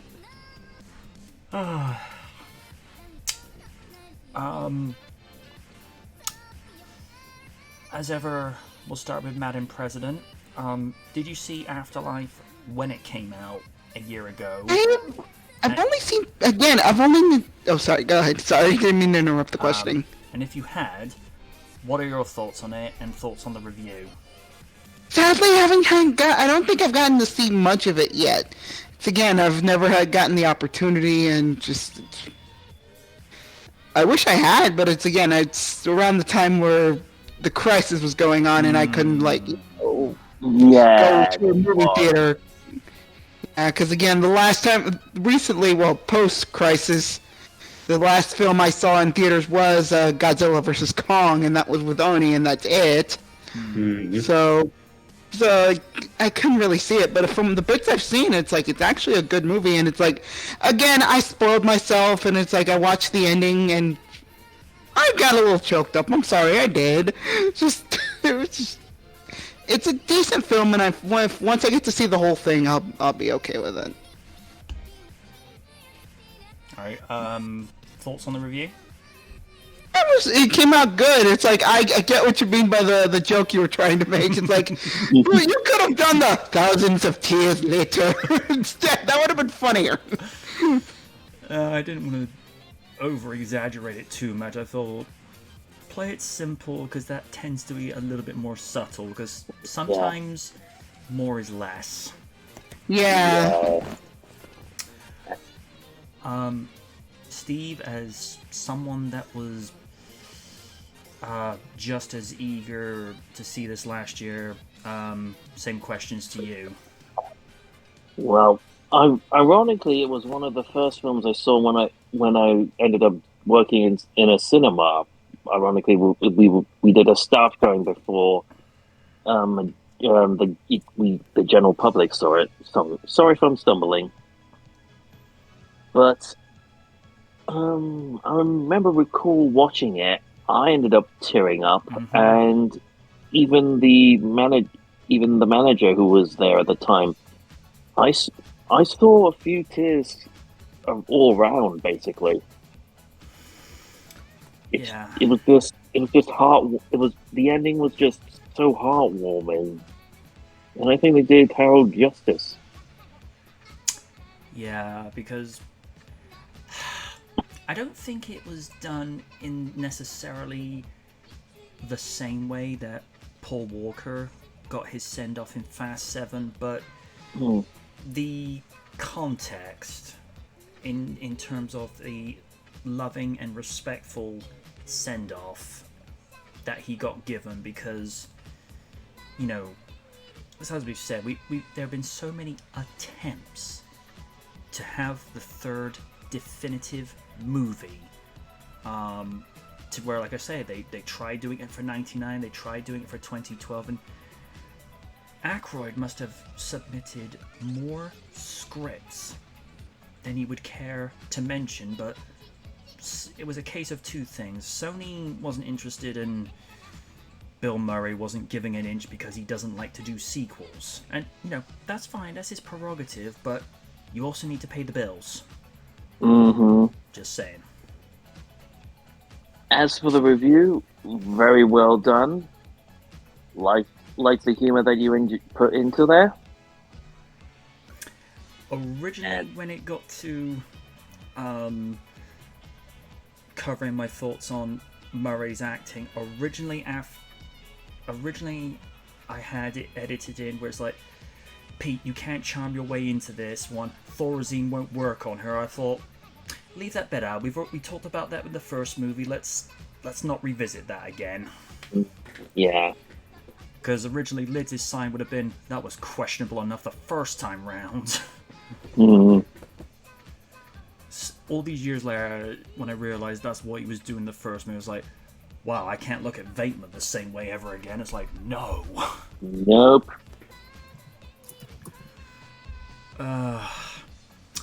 To our own Winston Zeddemore, same questions to you. Fortunately, I did not watch it. Not yet. I'm definitely still trying to check it out. For what it's worth, I thought, especially from your review, it was made with love. And that's what it should all about. A franchise that you created You didn't think it was gonna be big, but it's created a cult phenomenon, and I'm happy to this day it brought in a new generation. But catering with the people who watched back then. As a review, very well thought out, very well planned. You have definitely improved. It's looking a lot more professional. No disrespect to the others, but I think with this, I think for me, you've fully gotten in your groove. So this review was really good, and honestly, I can't wait for more. And last but never least, to our own Dr. Egon Spengler. Kaiju, same questions to you. Yeah, I thought the review was very well handled. I think the editing was a lot tighter. The pacing was improved immensely. I feel like you were able to trim the fat and everything moved at a very brisk pace. As always, you always provided your opinions in a very well thought out and formal matter. Like the jokes that the few added bits of humor, touches of humor you've added here and there. And yeah, overall, it's a very fine review that was made even better with the much improved visual presentation, I think. Yeah, because I remember you saying privately, the positioning of the camera is fine, but you might want to, just lower it down slightly to where it's, say, from just below your midsection and just focusing on up, because I had to adjust the tripod legs to a point where it was at the correct height, because for whatever reason, when I go to use the and there's a specific word, like the hand wheel, where you go to either turn it anti-clockwise or clockwise, and you can lower the height of the camera on top of the tripod. I have to be able to get the handle to hook under the tripod. Go ahead. If I want it to be able to stay in one spot, because I don't know whether it's the age of the tripod or if it's just got general wear and tear, but even if I got it to the height I wanted to with the hand wheel situation, it would have immediately gone into an opposite direction. So it was just finding the right happy medium with the legs below and just getting it to where it's like, okay, it's where it needs to be, let's not mess with it any further. Actually, what I would most likely prefer, or what recommend, would be the medium shots, where your face is still not directly in the center of the screen, but definitely the focus of the image itself, with it cut off right at the waist. And I just sent you an image as a reference for what a medium shot is. For the longest time, I think you've done medium close-up shots where it ends right below the shoulders. But I personally think that that's way too close to the camera. So I would say the medium shot is what you want to go for, as I believe that's the style that most YouTubers tend to present themselves in front of the screen. It was a combination of a few things.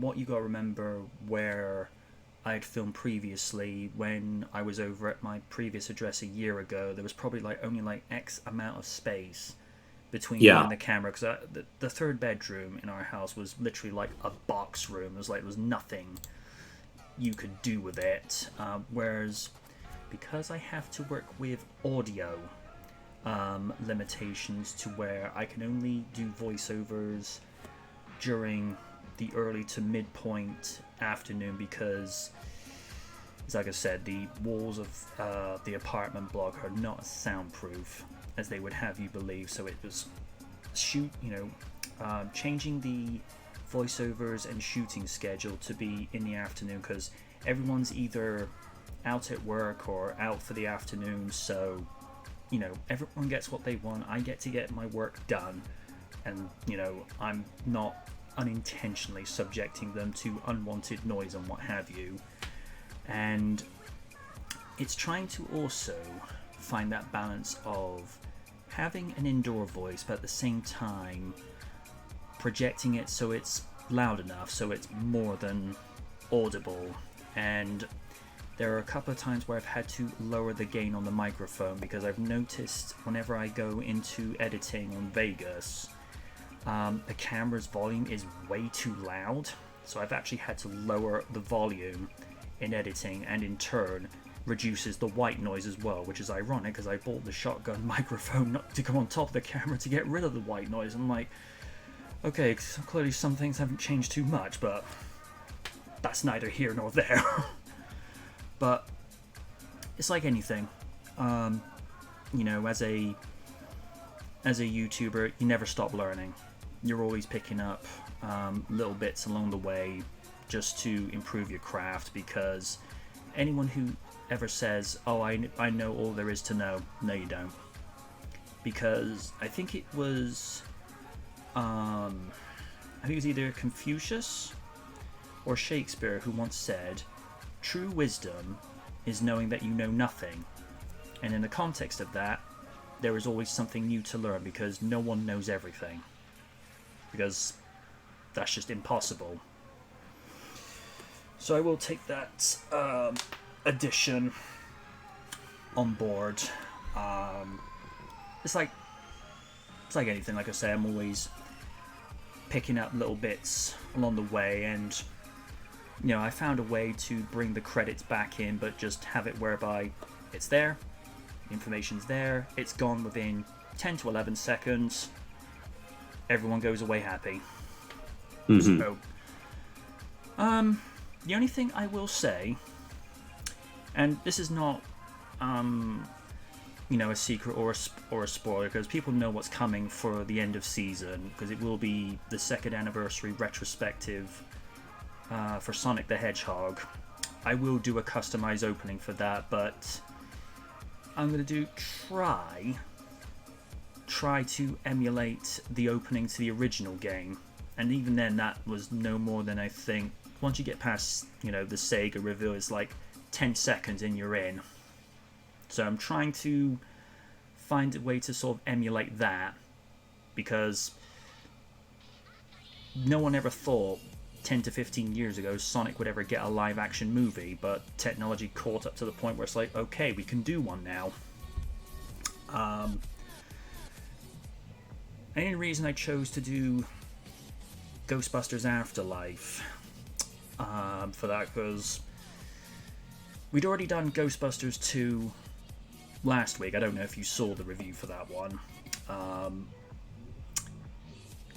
I figured, since, you know, I did review the first one last year, the only reason I did that is because I was listening to Ray Parker Jr.'s song at work, and like every once or so often an idea gets planted in my head, and I'm like, is it time to revisit this one again?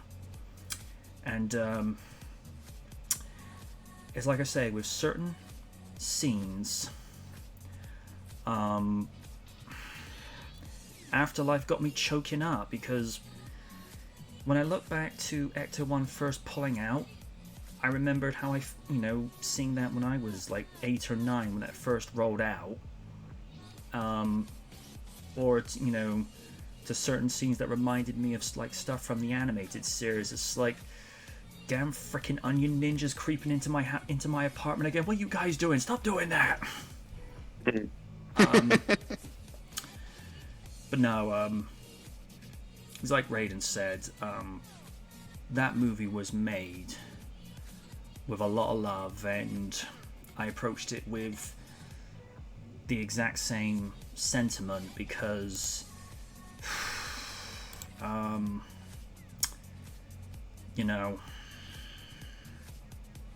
this was, you know, the movie that we all wanted some 20 to 15 years ago, but you know, circumstances kept intervening and we never got it. And it would have been great if we could have had Harold in the movie with them one last time. Alright, we had Egon in the movie, maybe not necessarily the way we wanted him in, but I think the way he was used, and Jason Reitman actually said before anyone saw the script for the movie, he showed it to Harold's wife and his daughter first, because he wanted their blessing to make sure that they were handling this properly. And even like the first rough cut, only they saw it before the rest of the Sony execs, because they're like, we want to do this justice because we want to do this in a way that he would have been proud of it as well. And I think, honestly, Harold would have been quite touched with the way that he was given the send-off that he was given. Alright, it's 7 years since his passing, but better late than never. All I say to Sony now is, when they go to do the 4th movie, strike the iron whilst it's hot and actually keep that momentum going, because we see on occasion, whenever you see franchises come back, they have that first revival movie and they do great, and then the sequel after that, they come right off the rails. But the fact that Jason and his writing partner Gil Keenan, I think that's his name, because they're writing this as well, I think it'll be handled well. I'll just be interested in seeing what they do, because apparently they're toying with the idea of bringing back Vigo the Carpathian again. Why him specifically, I don't know. I'd actually nostalgia. That too. The only problem is the actor who played the body actor, because the vocals stuff was done by Max von Sydow. Wilhelm, I forget his last name, but the body actor sadly passed away, I think, nearly 10 years ago. So what they're going to do, how they're going to get around that, I don't know. But, you know, they brought back Gozer, so it's like, why not? And I was imagining when it gets to the portion of the review where Gozer goes, "Are you a god?" I'm imagining Lids going, "Oh, really? We're doing this crap again?" It's like, it was one thing when he did that with the first movie, and it's just like 37 years later, he's like, he's gonna say no again. I'm like, Ray, have you not learned a damn thing? Have you not learned anything? Oh my gosh. But yeah, I was actually quite surprised that went through the way it did on YouTube, because on occasion I get some reviews pop up where they say, "Oh, there's this and this and this in your thing, we're gonna limit your audience in places." I'm like, "No, okay." But for this one, they said, "Nope, we found nothing in there that's concerning." And I'm like, don't question this, and let's just move on. Yeah. Titanic will be next, because, well, as I stated before, that would have been done for April 14 this year, but because I was still injured and came down with a bug at the same time, there was no way I was going to be able to focus, and by the time I'd recovered from both, it was getting real close to doing the 20th anniversary for Spider-Man, so it was just like, put this one to one side and, you know, do it for the next season. I would have worked on it during the summer, but Steve knows why. That summer, too hot. Way too hot. And at some stage, I really need to revisit that script for Transformers. Because Kaiju and I still have a collaboration to do. And it's like anything, it'll be finding the time to sit down and iron things out, because he's extremely busy on his end. I'm busy on my end, so it's just like one of the days in the next week or two. It's just like you sit down, air over the first draft to him, and then say, "This looks fine. This is fine. Let me put in my bits here. Hey, presto! I've kaiju-fied it. Oh, I like that.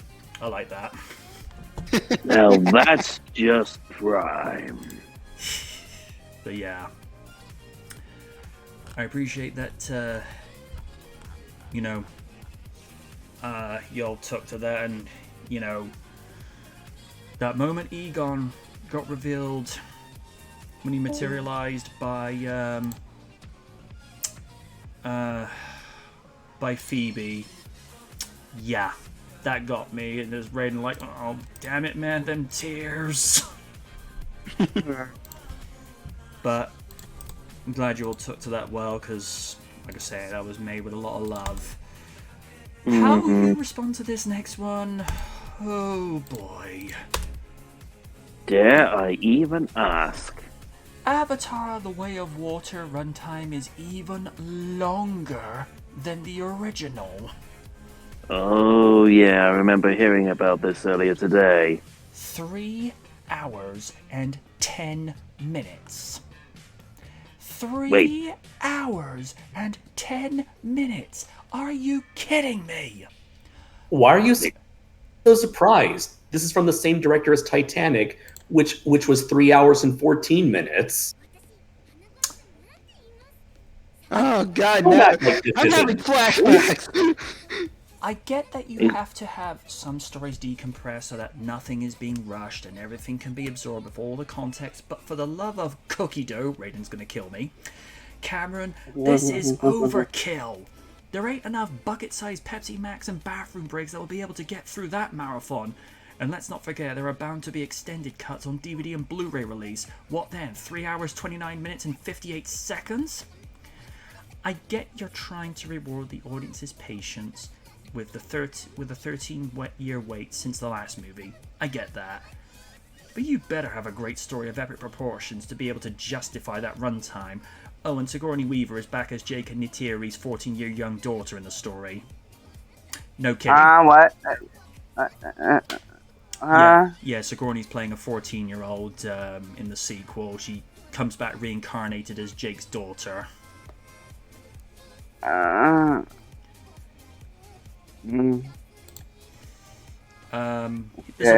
This will bring him back. You've woken up and Tatiana Arnie's your girlfriend.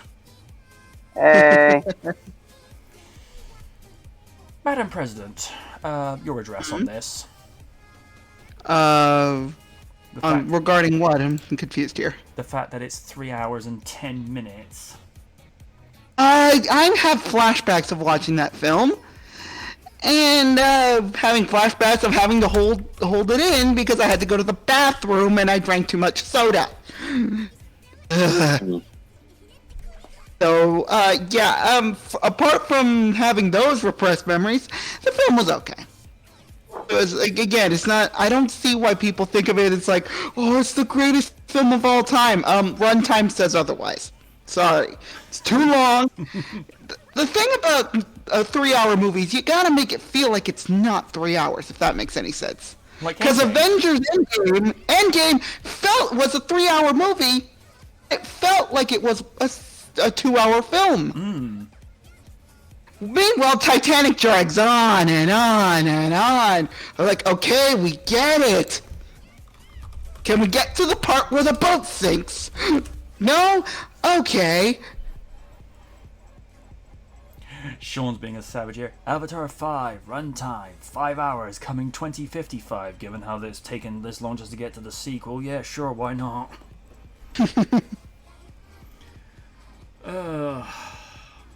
Raiden, your thoughts?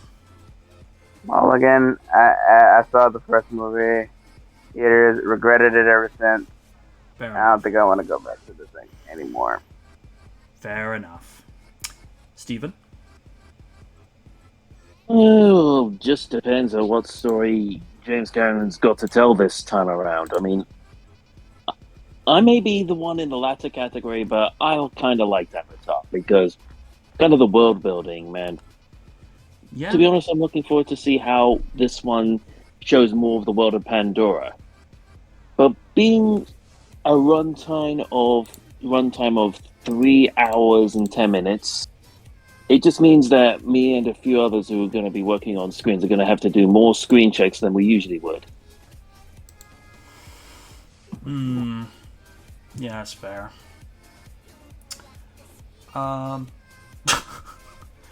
Sean, let's add 55 minutes and 55 seconds to it. That'll be No. included in the third re-release of this movie 10 years down the road. It burns. Makes me wonder if they're just going to have an intermission in between in the movie. You used to Like have in the that. old, Yeah, 'cause I think didn't Titanic also have an intermission? Oh. They did not. Okay. I know in the cinema that I went to see the Half-Blood Prince that had an intermission. You know, that made sense. Damn. I mean, heck, even Zack Snyder's Justice League had 3 intermissions. Wow. Because that, his cut, oh boy. That one did run long. 4 hours long. It was less of a movie and more of a combined miniseries. Don't look at it as a movie; just look at it as a theatrical miniseries. But The '90s Sorry. It. But therein lies the question: would you prefer Zack Snyder's cut over the other one? Snyder. Yes. Good point. Yes. Good point. Yeah, definitely Snyder's version. Mainly because the tone stuck much more faithful to what he was doing with Man of Steel and Dawn of Justice, even though, as we've said before, there are still things about Dawn of Justice that is a little bit inconsistent, where even Kaiju had pointed out Batman and Superman both come off as hypocrites with each other, where he criticizes Batman's, brand of justice, and yet what he's doing to Bats is not really that different to what Bats was doing to criminals. So, and also, the fight could have gone on longer. Maybe we'll appreciate Dawn of Justice as time goes on a little bit more, but I don't know. I felt like it was something that maybe if they'd spent a little bit more time on the writing, it could have ironed out more. I don't know. But MJ, we have to save Martha. Oh, let's not start that shit again. Somebody did like a meme comic panel where Justice League are going up against Thanos. It's like, but you see, I have to do it because of my mother, Martha. And one was like, oh, not this shit again. Oh, dear. You could say it was Deus Ex Machina. That's terrible.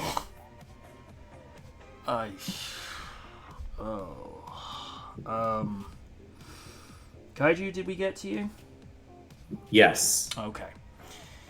I think we'll do one more article. No, I was just joking. I was just messing with you. I think we'll do. I was seeing if anyone was actually paying attention. No. But you all failed. Hey, we fail. We'll do one more article, and then I think we'll call it a night. Henry Cavill details intense secrecy surrounding his Superman return. I'll say one thing for Henry, at least he's not pulling a Tom Holland or Mark Ruffalo as both those guys have been reprimanded before by Marvel and Don Cheadle for saying stuff they weren't when they weren't supposed to.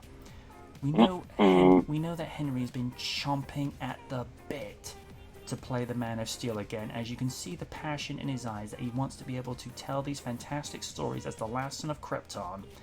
It's just the inept writers, Warner Brothers, for these movies haven't got a clue how to handle what is DC's unsung crowned jewel.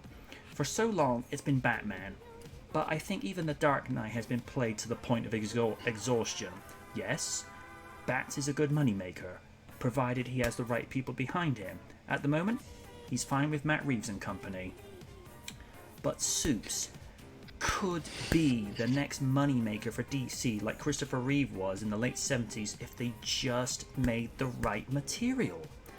Hopefully now, with new blood at the reins of Warner Brothers and with the people's champ in his corner, the people's Superman may just get that chance to shine the way he always could.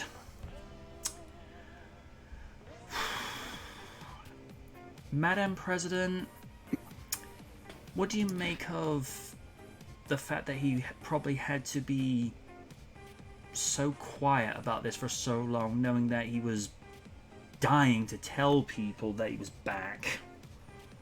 I'm of two minds about it, because again, there's that you have to keep secrecy, and also the fact that he's hearing that Henry Cavill's not coming back for The Witcher season 4. Yeah. It's like, okay, apparently because the creator of the show had problems with the source material. Hypocrisy. It's everywhere. Anyway, but again, you have to keep this sort of secrecy. That's why they make certain individuals sign NDAs.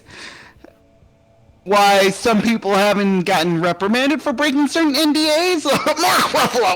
Sorry, I had a little leak or energy coming out of there.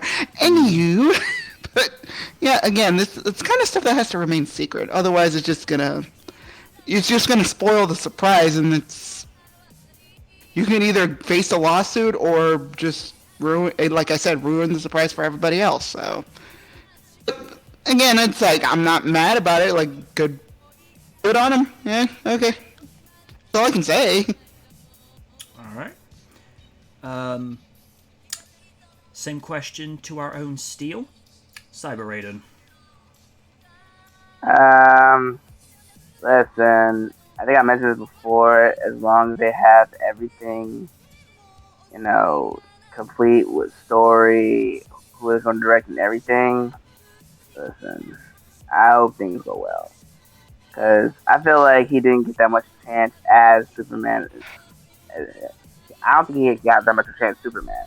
Yet people says, oh, he's not my Superman. Look at you, Chris Herman from Double Toasted. I'm just like, I don't know, man. Like, the fact, it's not on him. It's just a lot of studios didn't give him the chance to. So maybe we will get the Superman that we know and love, the Boy Scout, the man who's all about humanity and all that. Yeah. Because I thought we got a little glimpse of that in the Snyder Cut of Justice League. So hopefully that gets continued. Because I mean, too many times we've seen so many Batman incarnations. It's better to see a new guy like Cavill really take on the role of the Man of Steel. Yeah. I want to see that. Oh, absolutely. There have been a couple of, as the adorable one would like to say, overzealous loonies on YT, where they say, oh, this is why us Christians don't accept Superman. He's wearing the black suit, which is the color of sin. I'm like, you clearly haven't read the comics. He wears the black suit, which is a solar suit, so he can absorb yellow sun solar cells, so he can recharge himself and heal himself. It's like, if you read the source material, that's not what the movie tells us, because they don't give us any explanation as to what the suit actually is or what it does. So you can't expect to be perfectly honest, MJ. You can't expect people to know a comic from 30 years ago when all they want to do is just watch a standalone movie. Fair comment. That said, it is ridiculous to equate a black costume to a satanic deity. Yeah, I mean, there were a bunch of people that were boycotting Jeremy Sisto for voicing Batman in Justice League New Frontier, and it's like, oh, he's wearing the suit of a bat, a figure of evil. It's like, if people knew and understood the character, he dons the figure of the thing that frightened him as a child, and he's using that to stop people preying on the fearful. But again, as you say, if people knew the context properly, they wouldn't be making these outlandish and outrageous comments. But as you once said, some people are just stupid. Yeah. Leave it at that. These are people of the land, MJ. Here we go again. The of the New West. Morons. Estúpidos.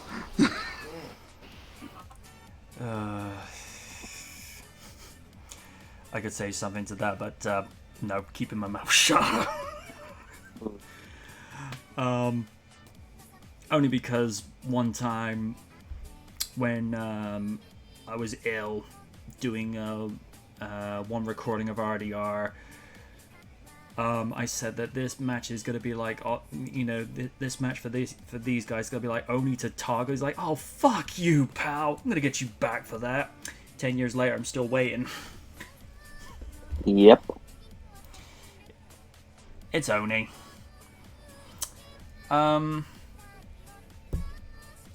Kaiju, what do you make of it with, the fact that Henry's had to be this quiet for so long, and do you think he probably handles this better than Ruffalo and company over at Marvel?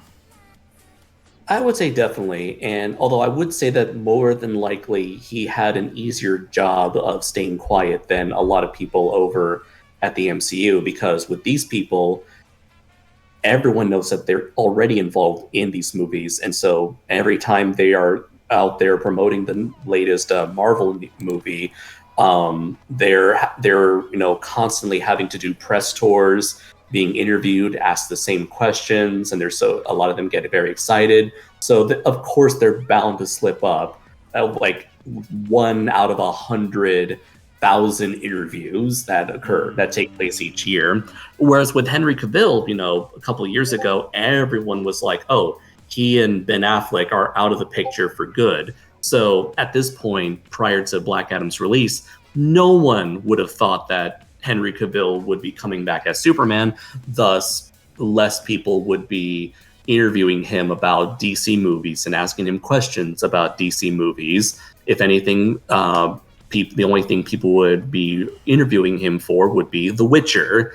And more than likely, everyone would assume that he has moved on from the DC movies, and maybe once in a while someone will ask him, have you ever thought about the DC movies? Would you ever be interested in coming back to the DC movies?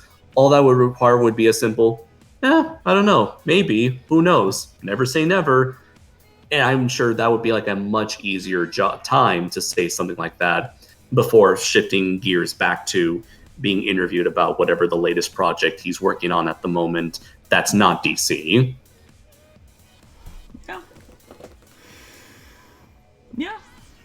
Yeah, I'd say that's fair. Okay, folks, I think that'll do it for this evening. Thank you for tuning in much later than what we're normally accustomed to, but as I said at the start of the stream, when I've got time off for good behavior and what have you, I always revert SKL back to its former time, because it's a reward for my co-host, because I'm sure Kaiju in particular appreciates being able to wake up just that little bit later and not have to be... Oh, yeah, I was so excited. I was so ecstatic to know that we would be starting around 2 p.m. as opposed to like 10 in the morning. Yeah. If I could have it in such a way where I could have Sunday nights off, I would automatically go back to the former time, but it's just one of those things. You're dealt the hand you get given, and it would have been either a means of either repositioning SKL on one of the nights I've got off, but then that clashes with Lid's, Oni's, and Win's schedule, or SKL just comes on that little bit earlier, and it's like, it's the lesser of two evils. Yeah. But what I do plan to do, and this is a what-if scenario, and no, I will not be appearing in an episode of Iron Man, although that would be cool. Let's say, for possible scenario, I get affiliated, get 900 followers, and I don't know, 30 subs a month. I can dream. I would be willing to get 20 subs, 20 follows right now because I'm this close to affiliate. This really freaking close. Same here. I'm on 54 followers, but it's just the more chatters I need in the chat. It's just that's the only thing that's failing me. Just like I say, if we get to that point where I get like X amount of followers and subs, I would walk up to work and say, I want to lose Sunday nights. They're like, why? Because I'm actually earning X amount on streaming and I can afford to actually lose this day. But that's in an ideal situation and we're not there yet. Yeah. But that'll be the plan should that scenario come to pass.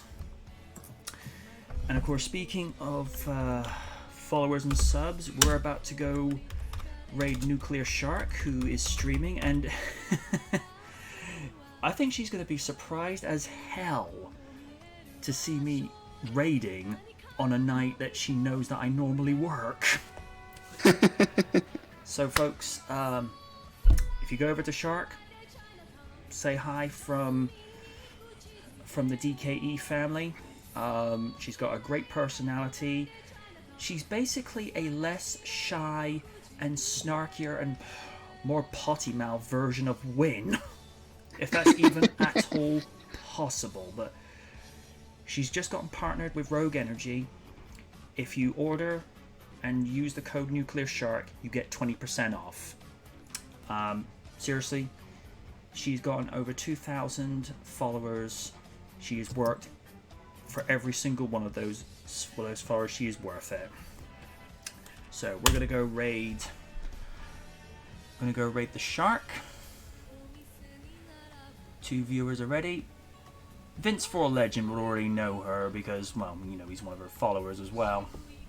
So until Dark Knight Tuesdays for this Tuesday and Jurassic Wednesdays this week, we're back with SKL for one last time at 9 p.m. UK time for next Sunday, because the Sunday after that I go back to work. It is what it is, folks. But until next week, I have been the Knight, saying good night from the night. I have been the Awesome One, and if you could not only check me out on Tuesdays, we're going to be hopefully getting the final badge in Pokemon on twitch.tv/Kitsune Rikaku. Not only that, but you can join Oni Rikaku right now, who's currently starting his stream right now on twitch.tv/Oni Rikaku. That being said, good night, everybody. Please get me to 20 followers. 20 more, please. I need them. Get that affiliate status. And buy Kaiju's comic. And my new novel. Yes, buy books.